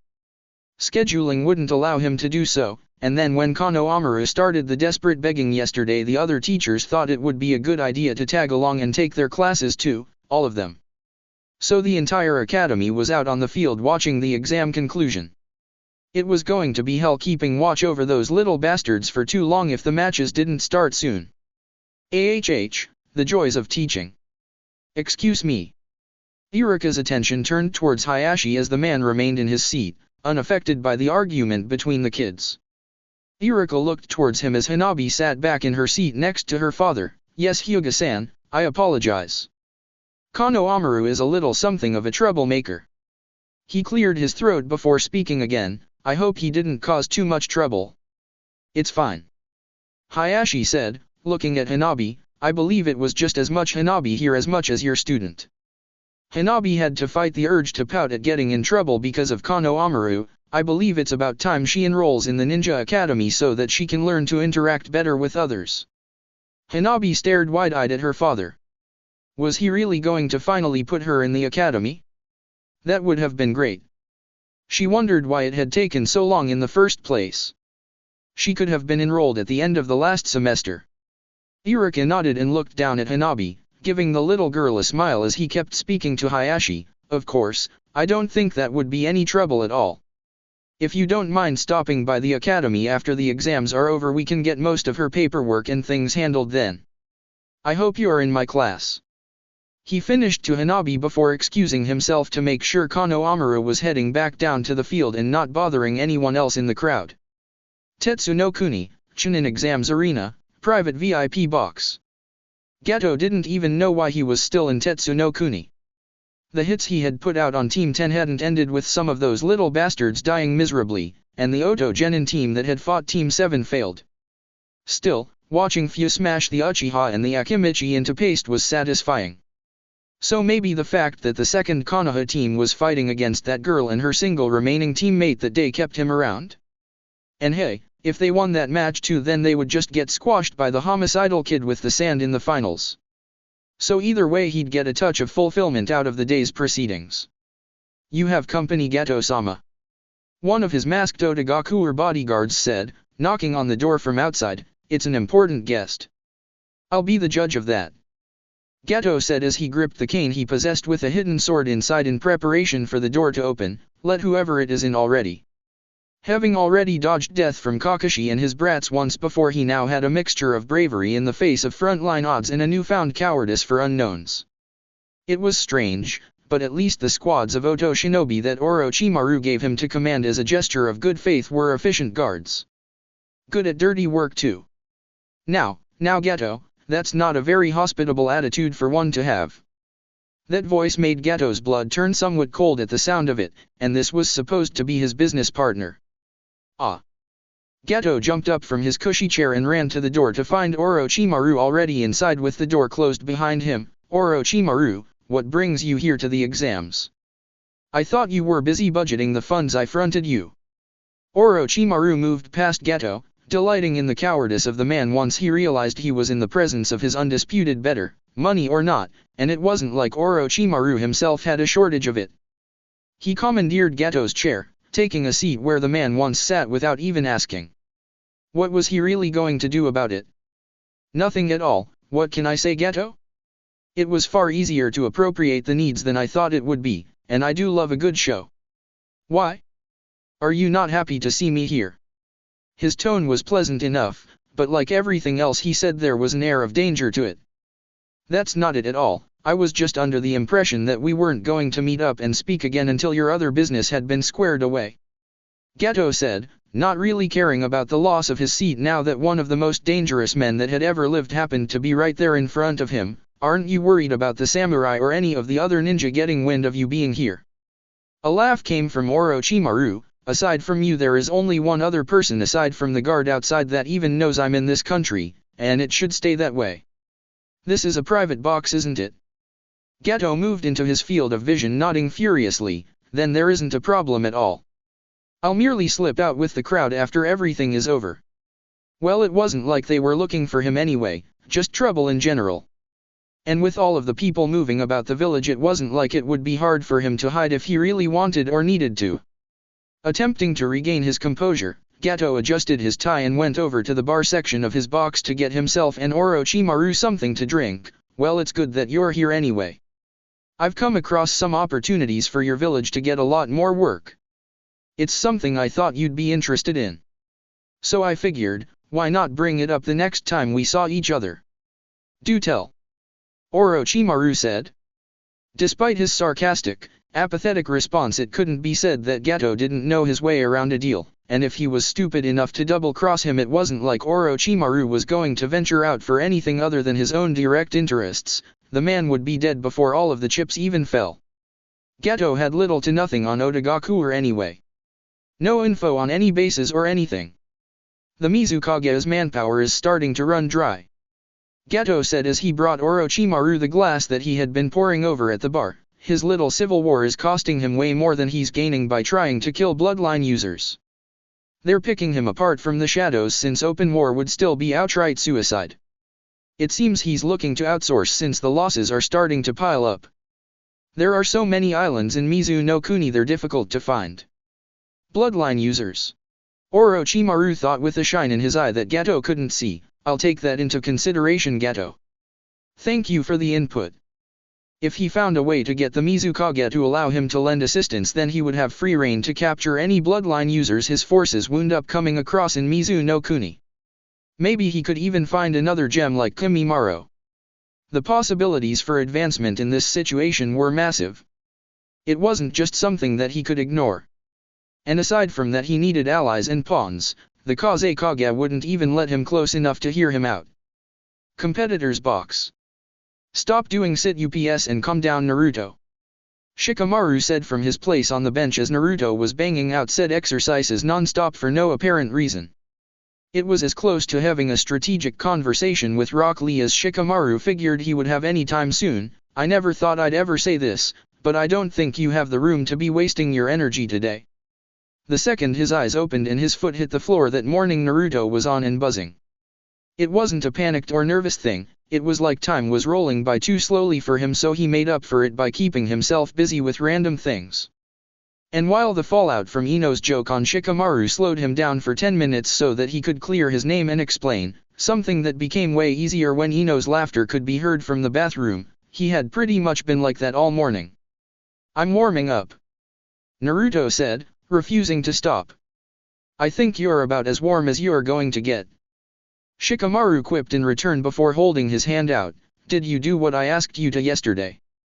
Instead of getting a verbal answer, Naruto tossed a scroll from his windbreaker pocket at Shikamaru. Excellent. But we've got to get far enough in this for me to actually think of using it. Naruto stopped doing sit-ups and turned to face his lazy friend. Hey, why are you still with us in going on in this thing? He asked. I mean, isn't it too much trouble in your mind to keep fighting even though you know who we're facing? Shikamaru was watching the same matches that Naruto saw. He more or less figured that he would have opted out of fighting at all or tried to convince one of them that they didn't need to go any further. You'd normally be right. Shikamaru admitted as he shoved the scroll from Naruto into a pocket, but I heard what Gaara said to you, and if he was going to come at us anyway if you dropped out or lost, just to get back at you, then we'd might as well just go and face him and Fu anyway. Beating Fu would all depend on the match type that wound up happening. If it was a team battle then it was as good as over, even though she still had one teammate to assist her. If she won the coin toss and if she picked one-on-one matches then things would get way more difficult to secure a Team 10 victory. Naruto smiled from his place on the ground at Shikamaru. Thanks. And I promise everything will be fine. There's no way we can lose, and I won't let either of you two get hurt out there. In his mind it was still his job to keep them safe. It would probably always be that way to him. Oh, shut up and worry about yourself. Shikamaru remarked, gesturing his head over to the other side of the room where the Suna team stood. I'm not the one being threatened with a sandy death over here, it's you. I'll manage. He then frowned thoughtfully about something. Just remember what I said yesterday. Don't be stupid, and if you get stuck somewhere that you can't get out of, just surrender. Fine. Naruto grumbled. Promising to surrender implied that they would lose. They were not going to lose, thus Shikamaru's request held no weight or importance. At least that was the way Naruto was looking at it. He'd better surrender now then. Fu appeared in the doorway of the room, leaning against the frame with her arms crossed over her chest. Her hands were still bandaged from the burns she had suffered yesterday, but at least outwardly it didn't appear to bother her any, because otherwise he isn't going to be able to get out of getting himself hurt by me. Shikamaru raised an eyebrow at her. I thought you said you didn't want to fight in this thing in the first place. Why are you still going now that what's his face is dead? Maybe if he could get her to quit without ever even fighting her, things would be way easier. An unmotivated opponent was an easy one to overcome. Because even if he's dead or not, Fu stated in return, it doesn't matter. People are still watching me, and if I stop fighting now I'll be in major trouble with the village. It's my job, the only job they want me for, to beat everything into Kigakuru's path. So sorry about your luck, but me quitting without fighting to win first isn't an option. She then turned to head down to the field when a comment stopped her. Good luck. She turned around to see Naruto extending his hand from the ground towards her. You really don't seem as bad as you try to make yourself out to be, so just good luck. Hopefully some of us get promoted from this. Honestly, he'd settle for all of them not being dead at the end of it. That would be great for him. Fu just stared at the outstretched hand before shaking her head. You really want me to break that hand, don't you?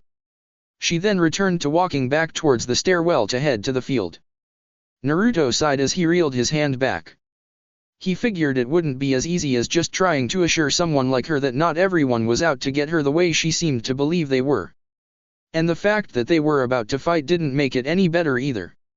It was almost like Haku and Zabuza all over again, except this time it wasn't an ambush that they would be getting in return. Come on. Shikamaru said as he got up from the bench, let's go wait for Ino by the bathroom and get this over with. Naruto got up from his place on the ground to follow.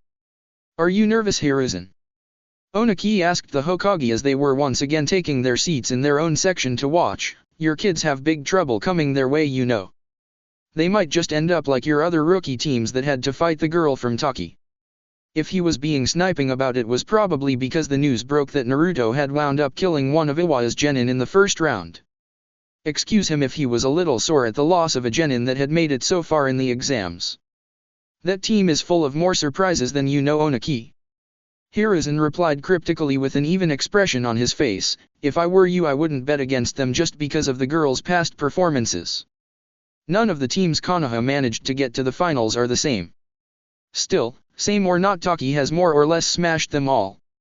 A commented, scratching his chin. for being so young their Jinchuriki is a very talented fighter. She wasn't as strong as him, but that wasn't a good comparison. He had decades to get himself to the peak of physical strength the hard way, she did not. And being the Nanabe Jinchuriki took one very important thing away from her growth and development as a direct fighter, something needed to become a truly elite hand-to-hand combatant. It doesn't matter in the end though. The Kazekage said, sounding rather pleased with the ending turn of events. No matter who reaches the final match of the tournament they will be unable to overcome Gaara. He's Tsunagaku's prize shinobi, our secret weapon. Yeah, they could all tell that resources were pumped into making Gaara powerful. By resources it was more accurate to say, Ichiban no Shukaku. If Suna didn't have a boost of business after this exam was over then there was something wrong with those watching. What in the world did you do to that boy?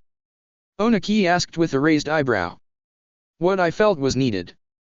Was the simply reply from the Kazekage, the bastard daimyo wants to budget cut our village, he'll come crawling back after the victory today. He looked towards Hiruzen, I sincerely hope your Konoha team wins so the final victory comes over the village he outsourced work to. That is the outcome that I would prefer. Hiruzen knew that was directed at him. But when work was sent your way would you turn it down just because another village would have been more convenient to take it instead? He had a village's well-being to look out for as well. But this was why the unified Chunin exams existed, to vent issues between villages and to attract attention from all possible clients. In other words, the entire spectacle was one big international pissing contest. Hiruzen wouldn't even bring up the fact that Gaara, Kankuro, and Temari had the inarguably easiest route to the finals period. It would make it that much better if, when, Team 10 found a way to win. Hey, even though he was a wise old man that wished to end conflicts without bloodshed he still had his pride in his ninja, and this was a rather controlled environment for settling issues. He'd get diplomatic over the whole outsourcing issue later. If that's the matchup that you desire Kazekage Dano then I'm certain my genin won't disappoint you. Hiruzen said, putting his pipe to his lips before lighting it, if your children are really that talented that you are certain of them then you'll understand if I feel the same about my own young shinobi to overcome these odds. On the field. Taki team picks the coin toss. Heads or tails? Seka asked, holding said coin out, prepared to flip it in the air. Tails. Fu said, watching intently as the coin was tossed into the air. A smirk came across her face as it hit the ground, tails up, one-on-one matches. That way she could pick them off one at a time. With Doroba being gone she couldn't sit back any longer and let him fight to cover up her disenchantment. Even if she didn't feel like it she would have to or else. I'm first. All eyes suddenly turned to Hooky, still bandaged up from the beating injuries he had suffered from Chuji just yesterday. He had a stern look on his face, his visage set in determination as he stared down Team 10, I want to fight first Fu. He looked at her, choking back his fear at the Jinchuriki girl, can I fight? Her orange eyes just stared back at him before she shrugged and started walking towards the competitor's box, if that's what you want I don't care. I'm in no hurry. Just don't embarrass yourself again cannon fodder. Everyone can see you and pay attention one-on-one. Before anyone could say anything else, Shikamaru grabbed both Ino and Naruto's shoulders and pushed them back while simultaneously walking forward, I guess I'll fight you then. Shikamaru said, rubbing the side of his neck. Hooky nodded and set himself in a ready position while Shikamaru stood there with his hands in his pockets, while looking casual he was still more than ready to go. If it's one-on-one then there's no reason for Naruto to waste a single bit of chakra until Fu fights. Shikamaru thought to himself as Naruto and Ino gave him pats on the shoulder for support, Ino's still hurting from yesterday so there's no way either of us would let her fight anyone one-on-one in her condition. She's definitely not 100%. Even though one couldn't see through the bandages that she kept on her body, the way Ino moved around in the morning showed that she was still hurt even if she was able to effectively hide it in public. It was why she had been in the bathroom for so long when they had been in the competitor's box, so that she could double or triple wrap her body. Anyone paying attention that was accustomed to Ino's normal style of dress could see how thick the wrappings were from normal. Seka stood between the two of them, Shikamaru stood a distance further than normal from Hooky, but the Taki genin didn't seem to care one way or another, are you both ready? Seka asked, getting a pair of nods from both genin, semi-final round matchup, Fight 1, Nara Shikamaru of Konoha vs. Hooky of Taki. Begin. For a moment the two just stared at each other. Shikamaru was doing so in an effort to size the seemingly underwhelming Taki ninja up, but he couldn't find anything really threatening about him. He was just a normal genin. As the match began in the Zen Garden, Hooky immediately made his way to the top of one of the rocks and looked down on Shikamaru. Instead of taking Shikamaru's lazy outlook the way he should have taken it, as Shikamaru just being Shikamaru, he took it as Shikamaru's opinion on his performance in the finals taking physical form in his expression. I know I'm not the strongest guy around. I'm not even close to being the strongest genin in Takigakuer, but I'm sick of looking pathetic. I'm not going to make our village look pathetic anymore. Shikamaru raised an eyebrow as from his jacket and shirt Hooky pulled out a filled vial with some kind of liquid. What exactly is that?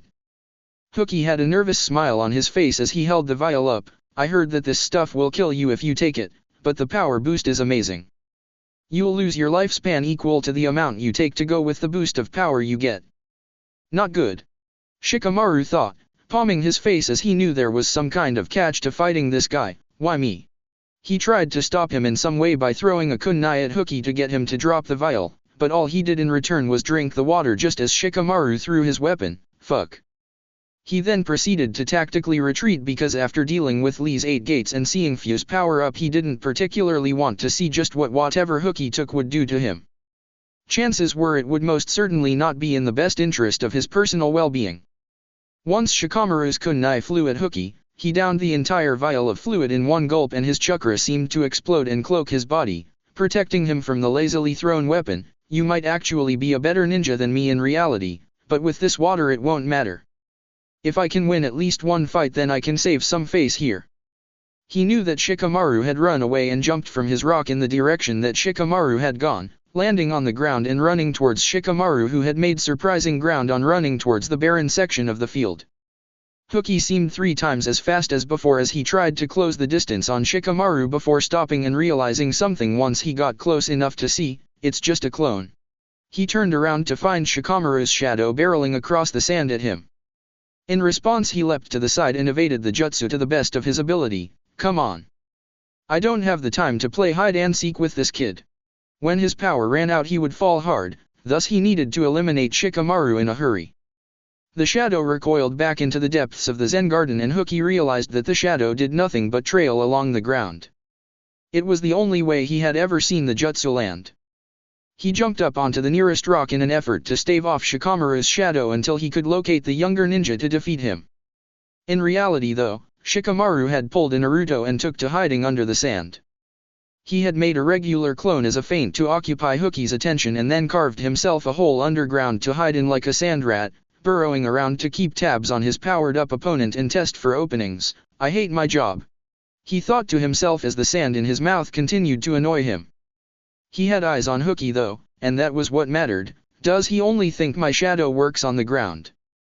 There wouldn't be any other reason that he was standing up on the top of that rock as if it were a buoy in the middle of the ocean. Come on out and fight me.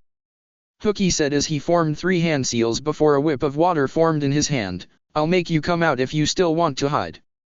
He cracked the water whip against another rock, leaving a deep gash in it where it had hit. Yeah, because that was going to make Shikamaru want to stop hiding, the knowledge that he was going to get hit with a whip that could leave a scar in rock once he came out. I don't think I will. Shikamaru thought to himself from under the hiding spot in the sand as he manipulated his shadow into stretching towards Hooky once again. The young man saw it coming right towards him, but noticed it stop the moment that it hit the bottom of the rock he was standing on. A smirk came to Hooky's face at the sight of the stopped shadow and it got even bigger once he realized that it was connected to Shikamaru himself, hence he could use it to find him directly. He could see where it had emerged from the sand and raised his water whip to give Shikamaru a lash with the chakra-constructed weapon. He froze in mid-swing however for absolutely no reason that he could think of. A lot of good that big power-up did you if you don't even have anything to back it up with. Shikamaru said, standing up out of his spot in the sand, the shadow scent that Hooky could see taking a hold of him. In order to let Hooky see the way that he caught him, Shikamaru turned his head to allow him to see that Shikamaru had stretched a shadow back around the width of the Zen Garden's rocks. You totally blew your wad before there was even a reason to. I don't even think you're strong enough to break this jutsu. Damn it. Hooky thought as he couldn't budge an inch no matter how hard he struggled, even after that it was still child's play for this guy to catch me. Was he even trying? Maybe if you had crazy Rock Lee physical skills to begin with you could break this. Shikamaru continued, scratching his head, but you aren't anywhere near as good or as fast or as strong as he is, so whatever you drank to make you stronger is pretty useless in the end. Maybe I should have let Naruto fight you instead? Or Ino. Either one of them could have beaten you too, probably faster than I did. Like fading adrenaline, Hooky's power boost from his water eventually died down and the only thing keeping him on his feet was Shikamaru's shadow. Shikamaru bounced on the balls of his feet, forcing Hooky to do the same on the top of the rock he was standing on. He then proceeded to jump directly up into the air as high as he could before dropping face down into the sand. Hooky was not as lucky to hit sand, instead smashing his face against the rock. Shikamaru retracted his shadow and pulled himself out of the body-sized sand angel he had made for himself, sputtering and spitting grains. Bleh, troublesome. He could see Hooky laying face down on the rock bleeding from the head, motionless. He isn't dead, is he? They did jump pretty high and he did smash his noggin like a coconut on that rock. Sekka rushed over to the downed Hooky and decided to call it off. Hooky is unable to continue. The winner of match 1 is Nara Shikamaru of Konoha. Turning around to walk back to the competitor's box, Shikamaru spared a glance at Hooky. Steroid water or not, that was still easy.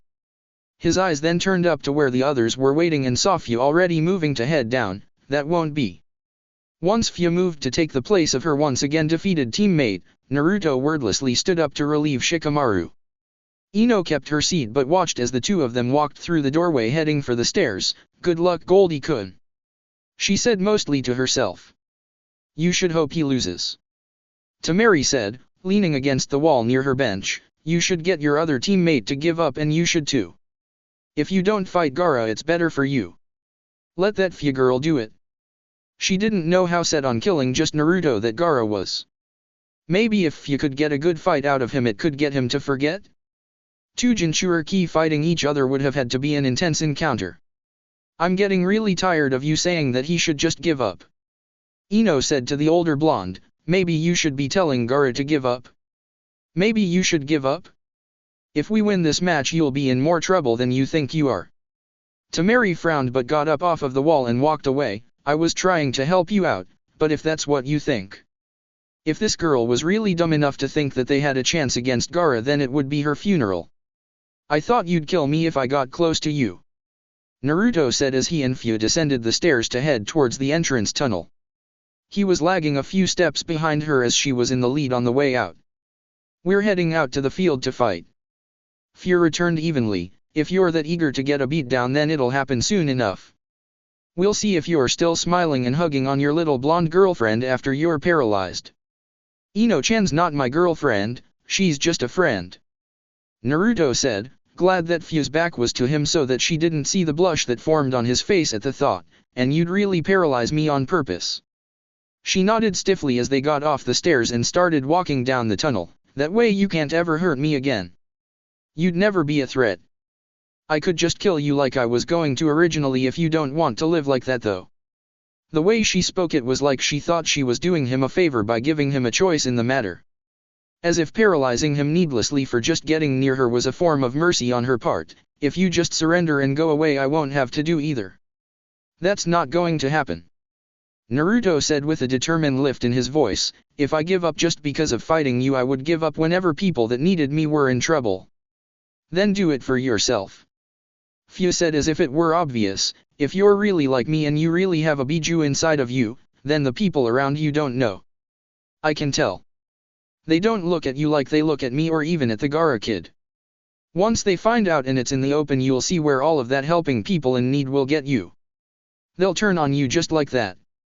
She said with a snap, I thought I had people that cared too. The Nanabe got rid of that. Our kind are destined to live like subhumans.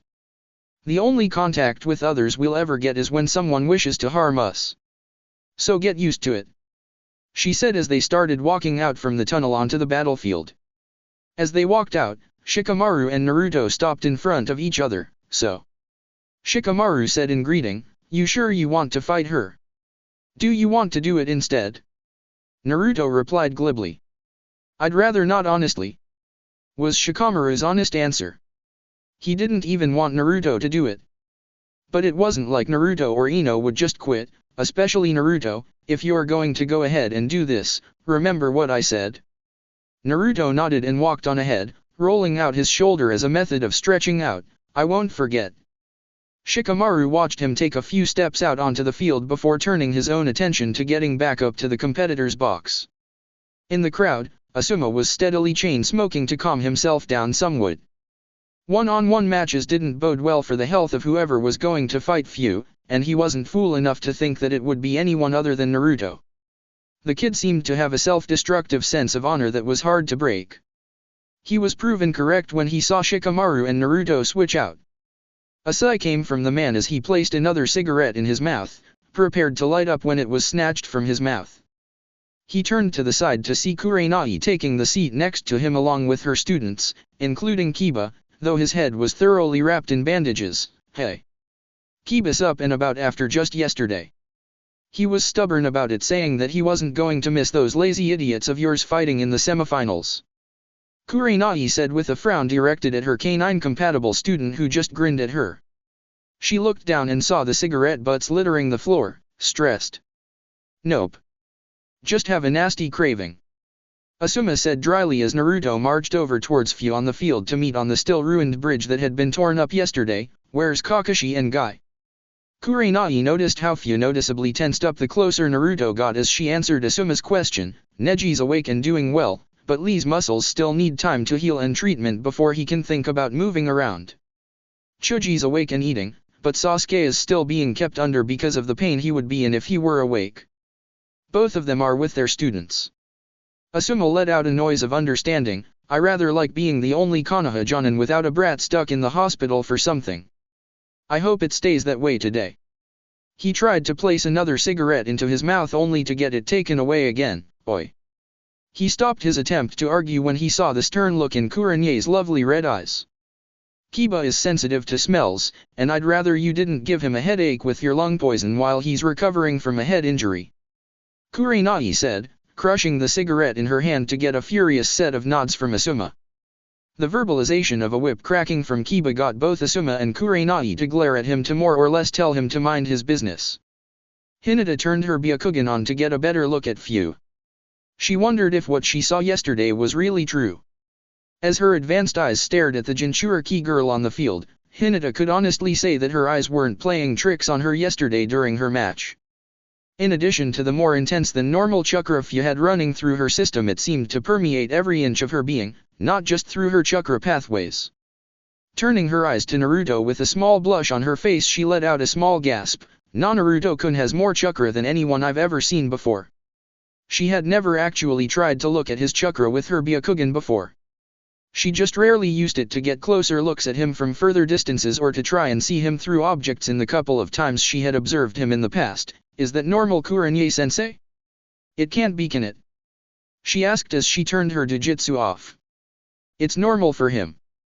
Kurenai tried to explain away without issue for the sake of Naruto's privacy. It wasn't much of an explanation, but with the fight about to begin it would probably do for the time being.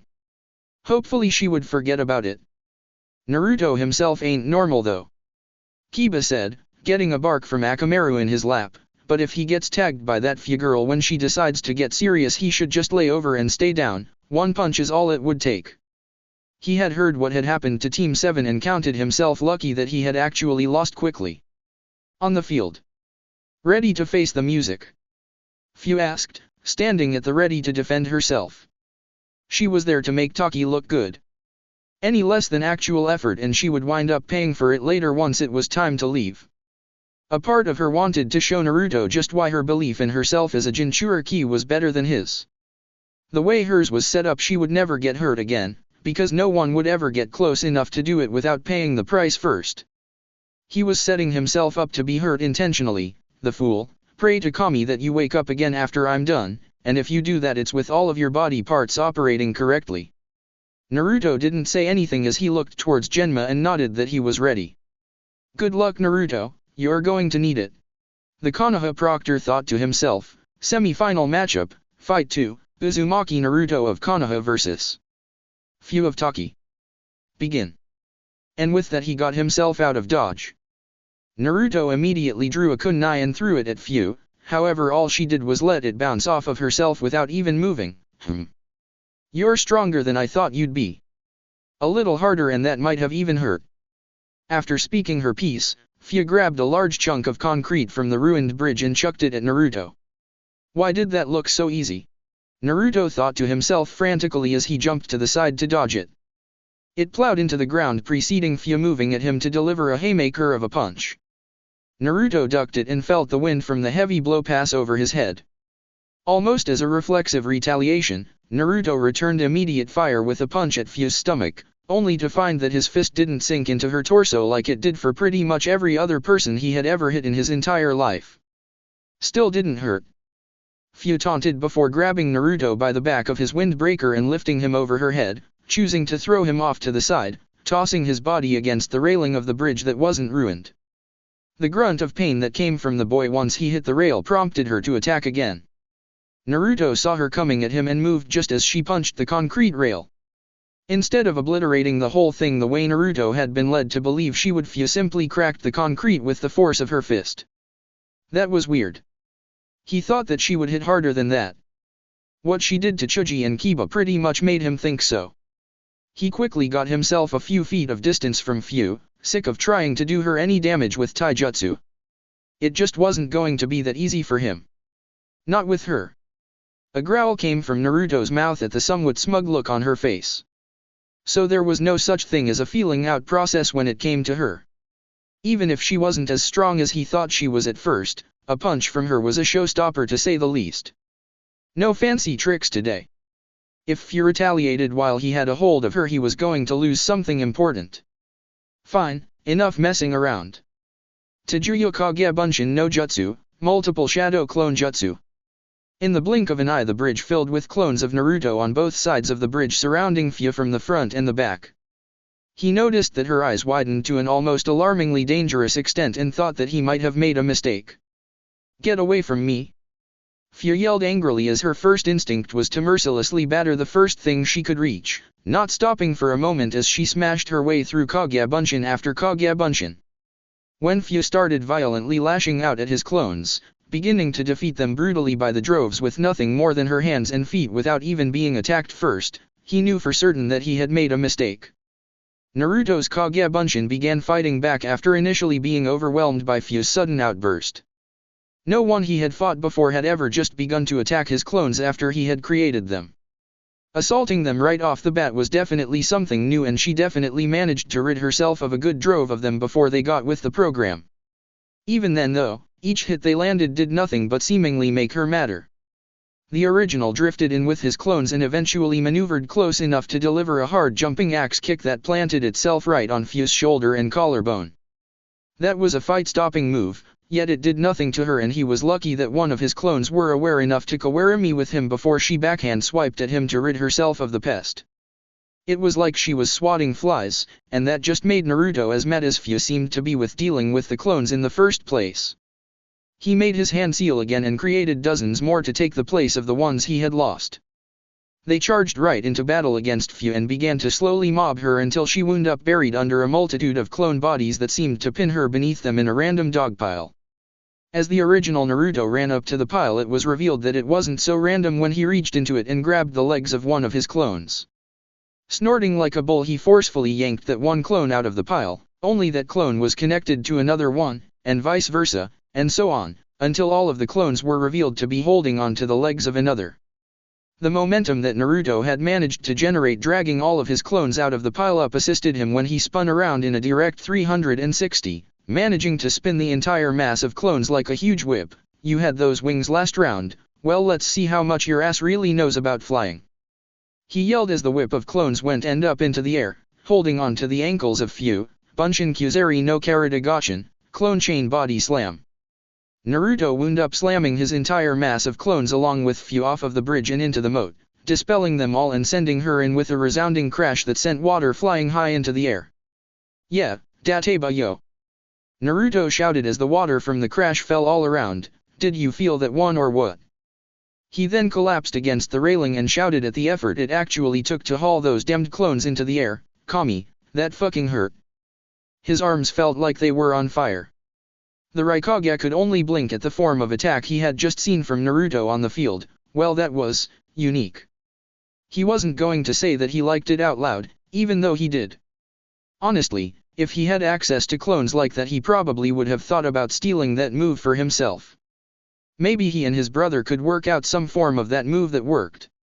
Hiruzen let out a chuckle. Even in the serious atmosphere of the battle currently underway, he's a rather unique shinobi Raikage Dano.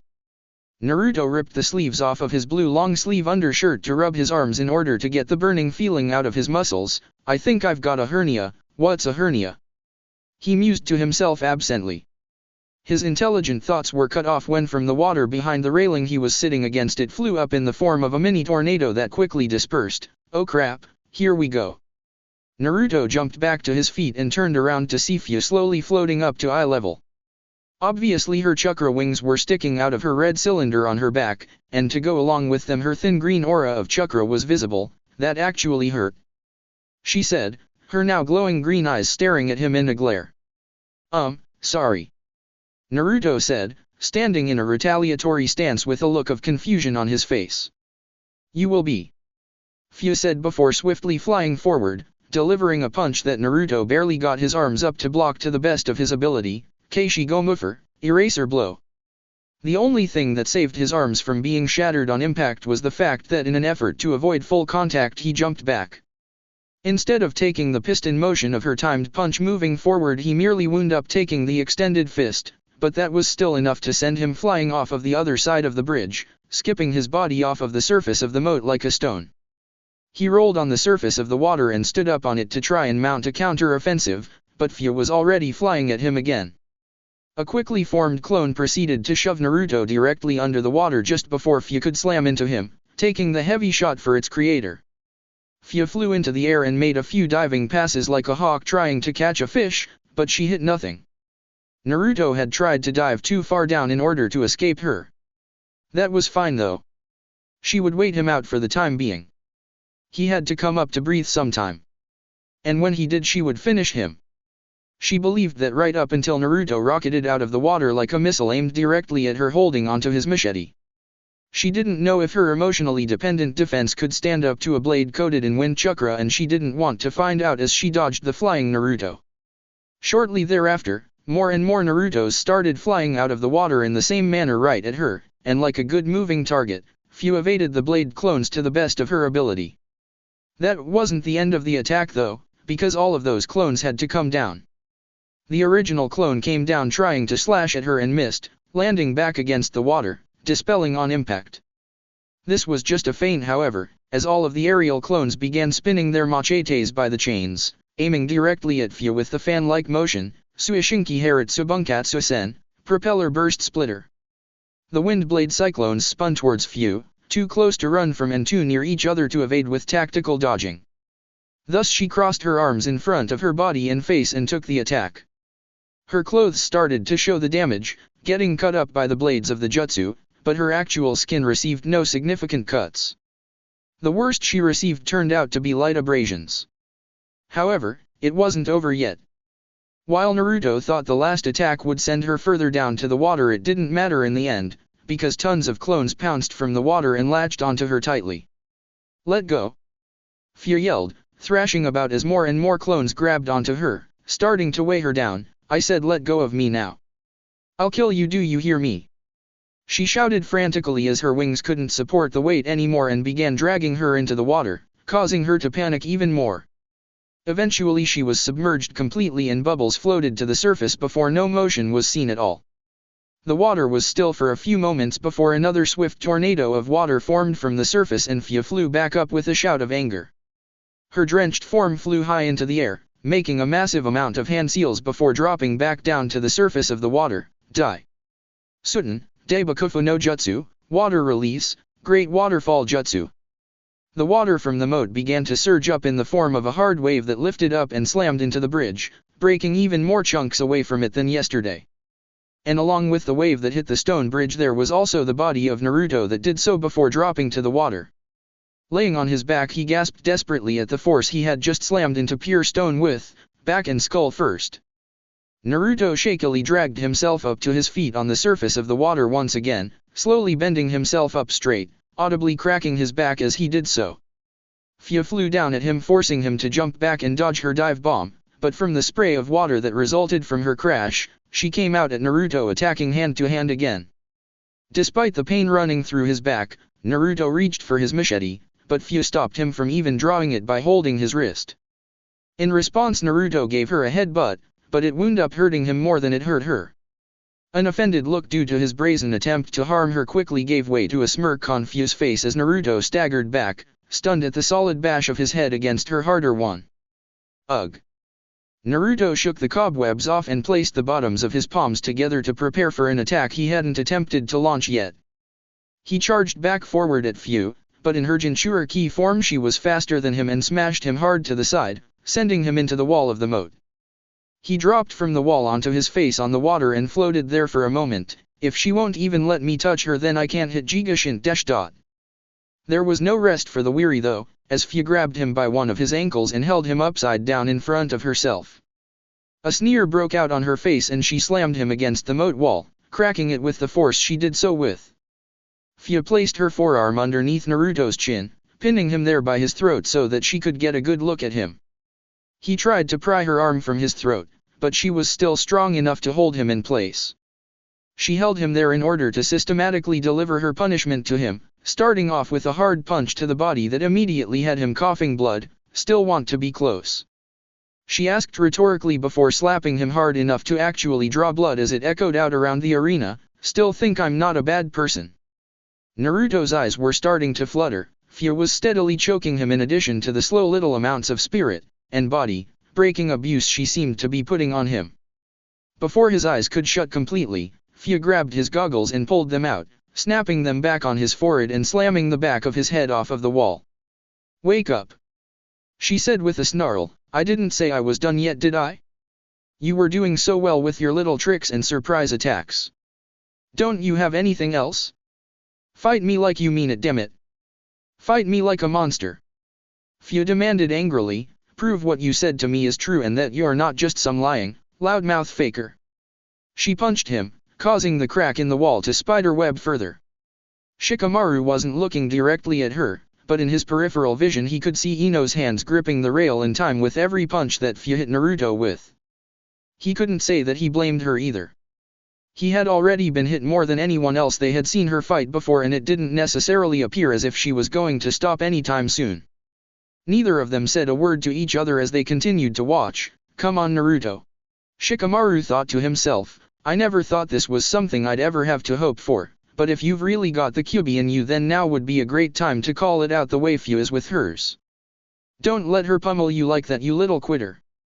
Asuma yelled as he jumped to his feet. Don't just sit there, get your ass free already. He was about to jump down there himself. Naruto might be a Jinchuriki too, but he doesn't have a good handle on the Kyuubi's chakra. He hasn't had any time to even learn anything about it. As far as he knew, Naruto didn't even know how to control it. You screwed up hard, Dad. What did you expect? He'd never end up having to use it. Hinata couldn't watch Naruto take the abuse from Fia anymore and turned towards Kurenai to take her eyes off of the fight. Fia had pummeled her in the first round so she had no idea how Naruto was taking it. Shino didn't visibly react, but he also had no idea of what it felt like to get beaten up like that. Kiba though, was watching intently before Akamaru whimpered in his lap, What's wrong boy? Akamaru whimpered out a response to his master that got Kiba to widen his eyes, Really? The boy turned towards everyone else to relay the message. Akamaru says he smells a really nasty chakra. Something that isn't normal, and it's really strong. It's not Fia either. Asuma and Kurenai's eyes widened at the feeling coming from the battlefield.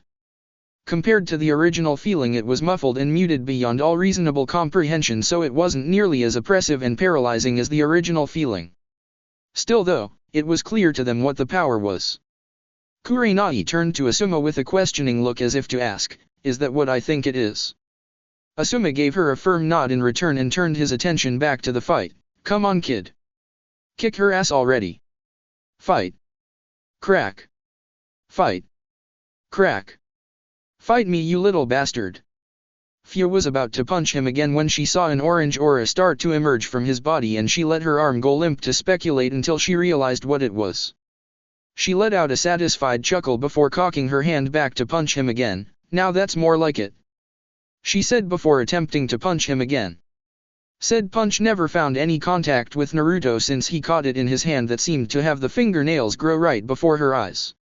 A growl vibrated the forearm she held against his throat, and she looked into his face to see that his eyes were red, his whisker marks were thicker than they were previously, and his canines grew sharper as he growled at her. Ero-sensei hits harder than you do. Naruto's feet planted themselves against Fia's torso before he pushed off hard, kicking her into the other wall hard enough to crack that one as well. Fia glared at the growling Naruto, and the two rushed at each other, delivering punches to each other that sent them flying back into the walls again. Fia was surprised due to the fact that she actually knew that an attack from Naruto in his current state would hurt. This would make her natural defense tougher, and it still hurt. The bruise on her cheek was evidence enough of that. You hurt me again, she said in disbelief before gritting her teeth in anger. You hurt me again. No one had ever harmed her more than once, she never allowed it. Naruto had done it twice. And I'll do it again, Naruto said, rushing at Fia to deliver a punch. Fia flew back out of its range, but a shockwave from the attack flew towards her and shoved her backwards again as if she had actually been hit. She saw him coming to attack again, and this time her defenses were tough enough to walk through the shockwave, allowing her to grab a hold of his fist. With a firm hold of Naruto's hand, Fia took off into the air before simply throwing him away from herself, sending him careening into the forested section of the field. Fia landed on the ground and began to walk through the forest to the spot where she had thrown Naruto. You did it twice. No one's ever done it more than once, she said, almost trying to convince herself that it had happened. Taki doesn't really have anyone strong enough to hurt me, not anymore. Those weak bastards can't do it. Heh, our village leader is a Demchinin level ninja to boot. You know that water that Hooky drank? That's their trump. It's more useful when the person that drinks it is strong, but without it they can't stack up to other real hidden villages. A swift motion from her side gave way to Naruto leaping out to deliver a punch to her again. This time Fia again caught it in her hand. Nice story, Fia, Naruto said, struggling against her rather crushing grip. Does it have a point? It does, Fia said before she grabbed Naruto by his face and threw him backwards into a tree hard enough to crack it. The point is that genin or not, I'm technically one of the strongest ninja in my village. Period. Naruto let out a gravelly chuckle as he leaned against the tree. That wasn't as hard as the other throw that you just did. His eyes looked up at Fia, shining with mischief. Your powers drift back and forth, don't they? Between really strong and barely existent. He pulled himself off of the tree as the chakra blazed around his body like fire. If you're in control of a fight you get weaker. That's why you didn't kill me when you had me caught, because you couldn't. A frown came over Fia's face at hearing Naruto try to break down her abilities. He wasn't that far off at all. If I'm in control of the fight I don't need the extra power, do I? Another chuckle from Naruto didn't improve her mood. What's so funny, kid? Powers or not, you're not on my level. Who says you're winning though? Several machetes flew from a formation all surrounding Fia. She gasped at the sight of the flying melee weapons and tried to cover up like before when his clones assaulted her with their combined ninjutsu, but this time the steel plus the wind was something she didn't have the time to react to, and they cut her thoroughly in the places where they made contact. Fia stood in place, still covering up and shaking in place. The wounds on her body began to bleed, but if one were paying attention the injuries she received were nowhere near as bad as the one single gash that ended up taking Hisashi's life on the first day of the tournament. Naruto and his clones dashed at her in an effort to try and take advantage of her momentary shock, seemingly from getting caught off guard. But the reason Fia stood in place without moving wasn't merely because of that. Again. He did it again. This is 3 times already. He keeps getting to me. All those years, no one ever even touched me, and this brat keeps on hurting me. If even now, after everything I did to be tough, to keep everyone away from me, why does it keep happening? As the Kyuubi enhanced Naruto clones closed in on her, Fia threw one punch at the Naruto that she knew was the original and hit him flush, sending him rocketing through the woods a distance away. Fortunately his body avoided hitting any trees because he would have crashed right through it if he had. He felt nothing but fire in his chest as he could feel his ribs healing in a hurry.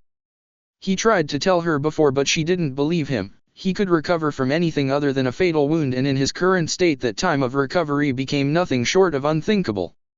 Getting up to his feet he staggered lightly as the sound of Fia trying to decimate his clones rang out freely through his ears elsewhere in the forested section of the field. He could feel the last of his doppelgangers dispel, and in time with that Fia yelled again that she would definitely hurt him worse than he hurt her once she found him. "You coward." She accentuated her insult with the angry uprooting of a tree that was chucked into the air. But healing or not, he was still losing a head-on fight, and he wasn't dumb enough to believe that he wasn't. He just couldn't dole out enough punishment to bring her down. She was getting madder and madder, and she seemed to be getting stronger as she did. With that in mind he sat down on the ground and took a deep breath. It was simple. She just had more experience with her Jinchuriki key form than he had with his. This was his first time ever being aware while using any of the Kyuubi's chakra in combat. The ease with which she slipped into her own free use of the Nanabi's chakra showed experience in doing so. "I see you, Uzumaki." Naruto looked up to see Fia looking down at him from above the trees surrounding him. Naruto quickly moved as Fia dropped to the ground and smashed it with the impact of her body. Once she realized she missed, she flew back up to catch up to him and try again. "You can't hide in this place for long, Konoha ninja or not." She was right, and he knew it. The trees weren't as big of a tactical advantage against people from most villages over others, but he wasn't planning on hiding for long. He just needed to stay away from her long enough. This can work. But it's only going to work once. At least no one can really see well into the woods to find out what I'm doing. He fished a single scroll out from his windbreaker and slammed it on the ground straightways before beginning to run in a very wide circle. After going a good distance he slammed another scroll down the same way. "I'm not going to win a shootout with demonic chakra." It didn't take Fia very long to pick up Naruto's trail just as he slammed the second scroll down. He felt her buzz past him, narrowly missing him with a flying attack. Unfettered by her missed attempt to attack him, he was free to move along to one last spot where he slammed a scroll down prior to Fia barreling into him with her entire body, lifting him off of the ground. He wasn't dumb. He was well aware that this was exactly what had happened to Sasuke just before Fia finished him in the last round. Much like Sasuke, he could barely move his arms at all, but he was still able to struggle, unlike Sasuke yesterday. Fia was strong, absurdly so, but she was also confident that he was trapped. With that she flew directly up into the air. "Also, just like yesterday, I'm going to give you the same fair chance to live that I gave the other kid. You're supposed to be tough, aren't you? You can take it." With that, Fia turned them upside down and let them fall down towards the tops of the trees before letting Naruto go. Keishi Gomu Ooshi, Eraser Press. There was one move that Naruto knew he could do, and hopefully it was enough to keep from dying namelessly on an arena floor in a samurai country. A loud roar came from Naruto's throat and formed a wave of pressure that softened his landing more than considerably. He still hit the ground harshly after being cut with branches and debris marring his face and marking him up, but better to hurt than to die. He could hear the hum of Fia's chakra wings over the sound of the crowd wondering if he died on impact, and decided that this was the best opening to finish he was going to get. He flipped over from his belly onto his back and sat up with a groan.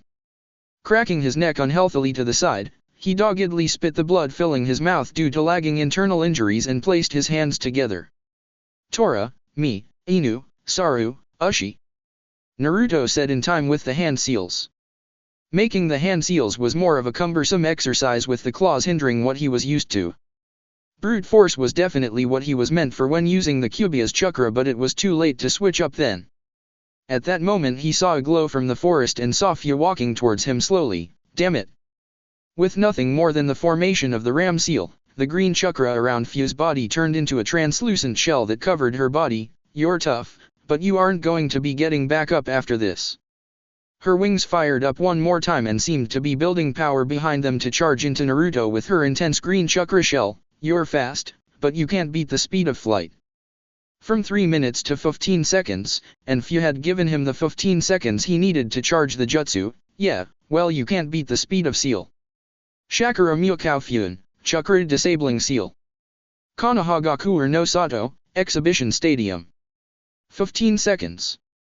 Jiraiya exclaimed suddenly, alerting Homura and Koharu from their nearby seats in the balcony. The little bastard got it down to 15 seconds already? He never told me that. Ha! I knew I was an awesome instructor. He bragged to the Konoha elders. Tetsu no Kuni, Chunin Exams Arena. Under the cover of the trees of the forest, the ceiling array spread out over the 50-yard circumference directed for the jutsu.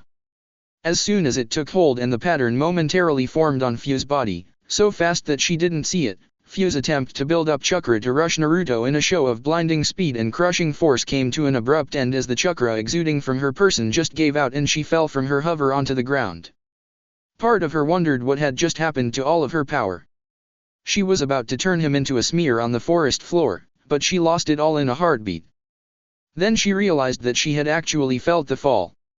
The little minuscule 3-foot fall to the ground had hurt. That little revelation caused her to abruptly jump right back up to her feet and look at her scuffed knees. I don't get little baby injuries like that. What the hell did he do? She looked at Naruto with a glare as he got up from his seated position, Kyuubi chakra no longer rolling off of him either. What did you do? No chakra.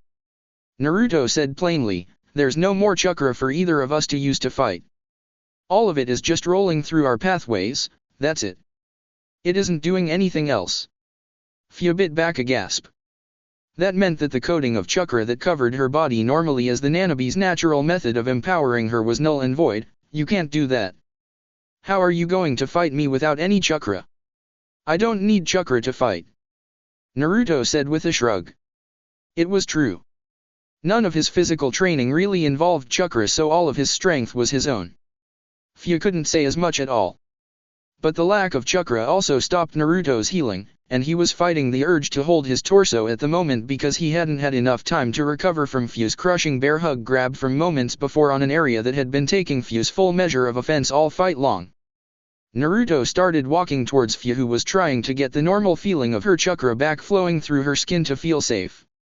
Almost in a panic, she was trying to draw upon any dredge of chakra she could find at all. Sadly, she was getting nothing. Not having her special jutsu up to protect her was something she hadn't felt in over 10 years. By then she noticed that Naruto was within 5 feet of her. Get away from me! She shouted as she threw a punch that hit Naruto right in the jaw. She smirked at getting such a clean hit until she realized that he had only taken one step backwards. He had allowed her to hit him, mostly due to the fact that he really wanted to see if he had been right about turning the chakra use between them off. Without chakra on, Fu didn't even hit harder than Ino did. She never had a choice but to train with her Biju's technique on. There was never an option of even fighting without it. A red bruise formed on his cheek that was going to stay there for a while, but he kept walking towards Fu as she started backing off. You're powerless, aren't you? You can't fight like this. I said get away. Fu punched him again, and it snapped his head back, but just like that he looked right at her again. I can't even hurt him. Having the shoe on the other foot was a very unnerving experience.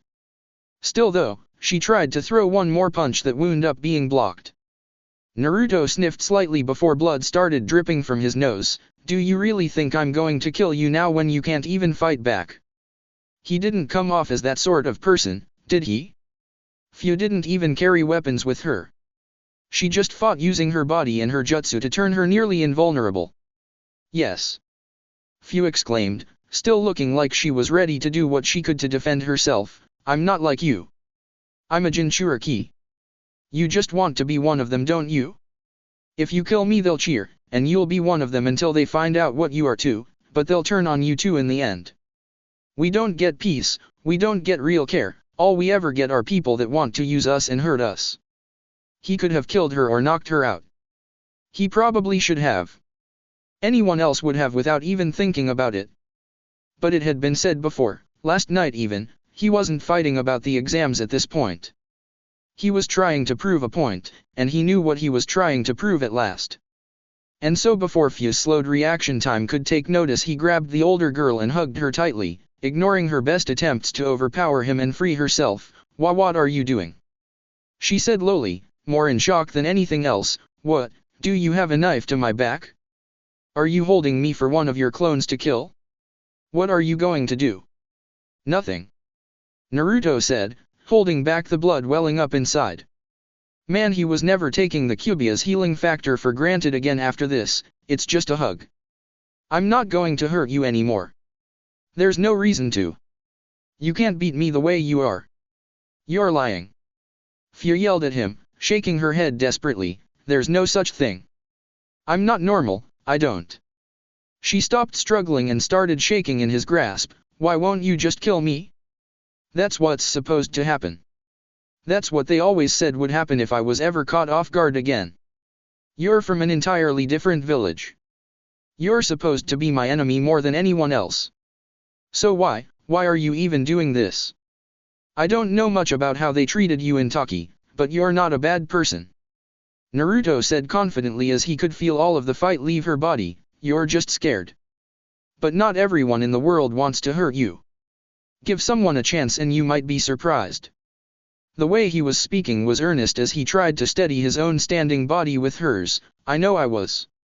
Stupid kid.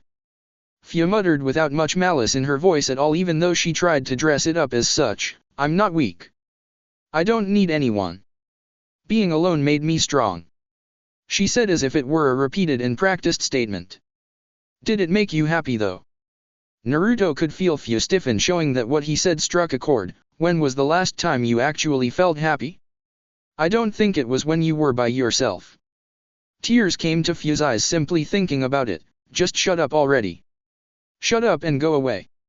She finally managed to push Naruto away once he let go. What would you know about it? She slumped against a tree and sank to the ground, hiding her face in her hands.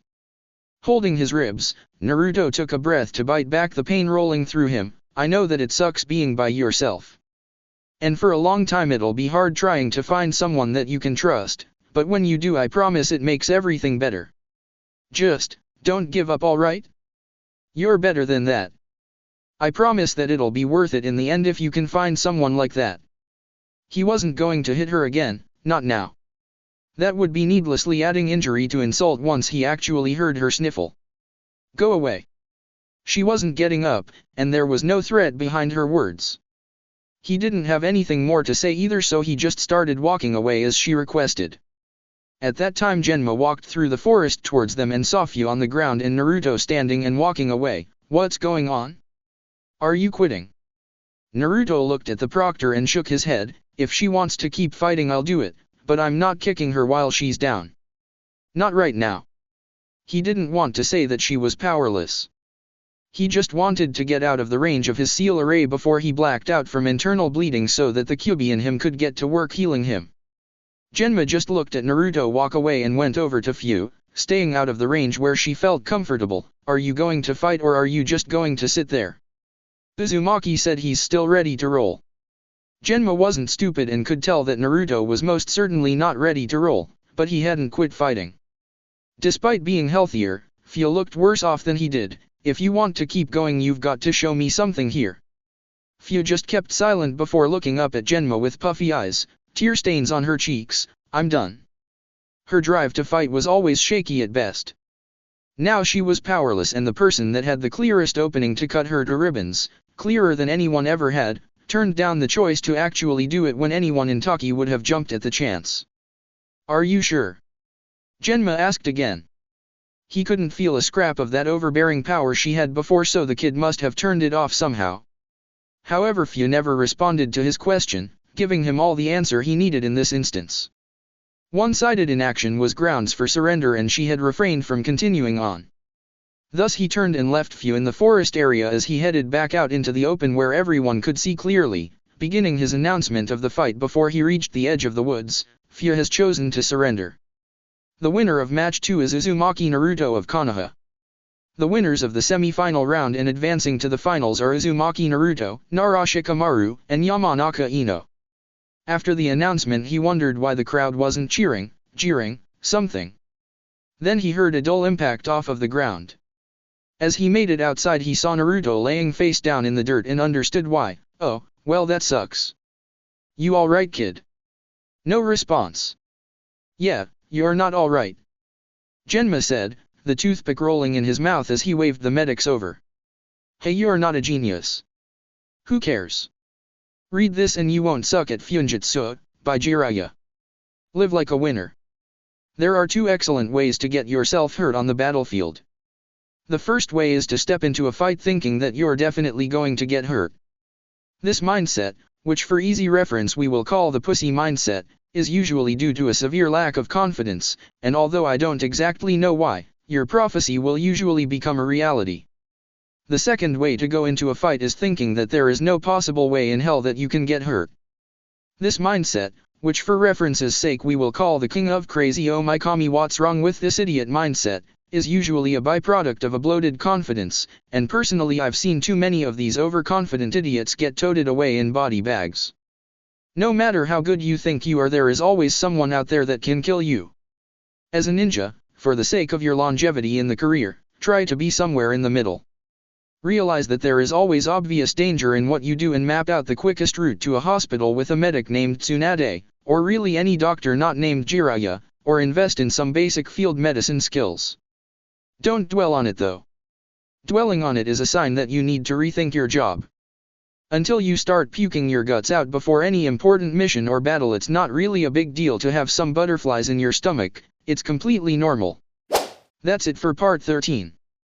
Thank you for watching and see you on the next video.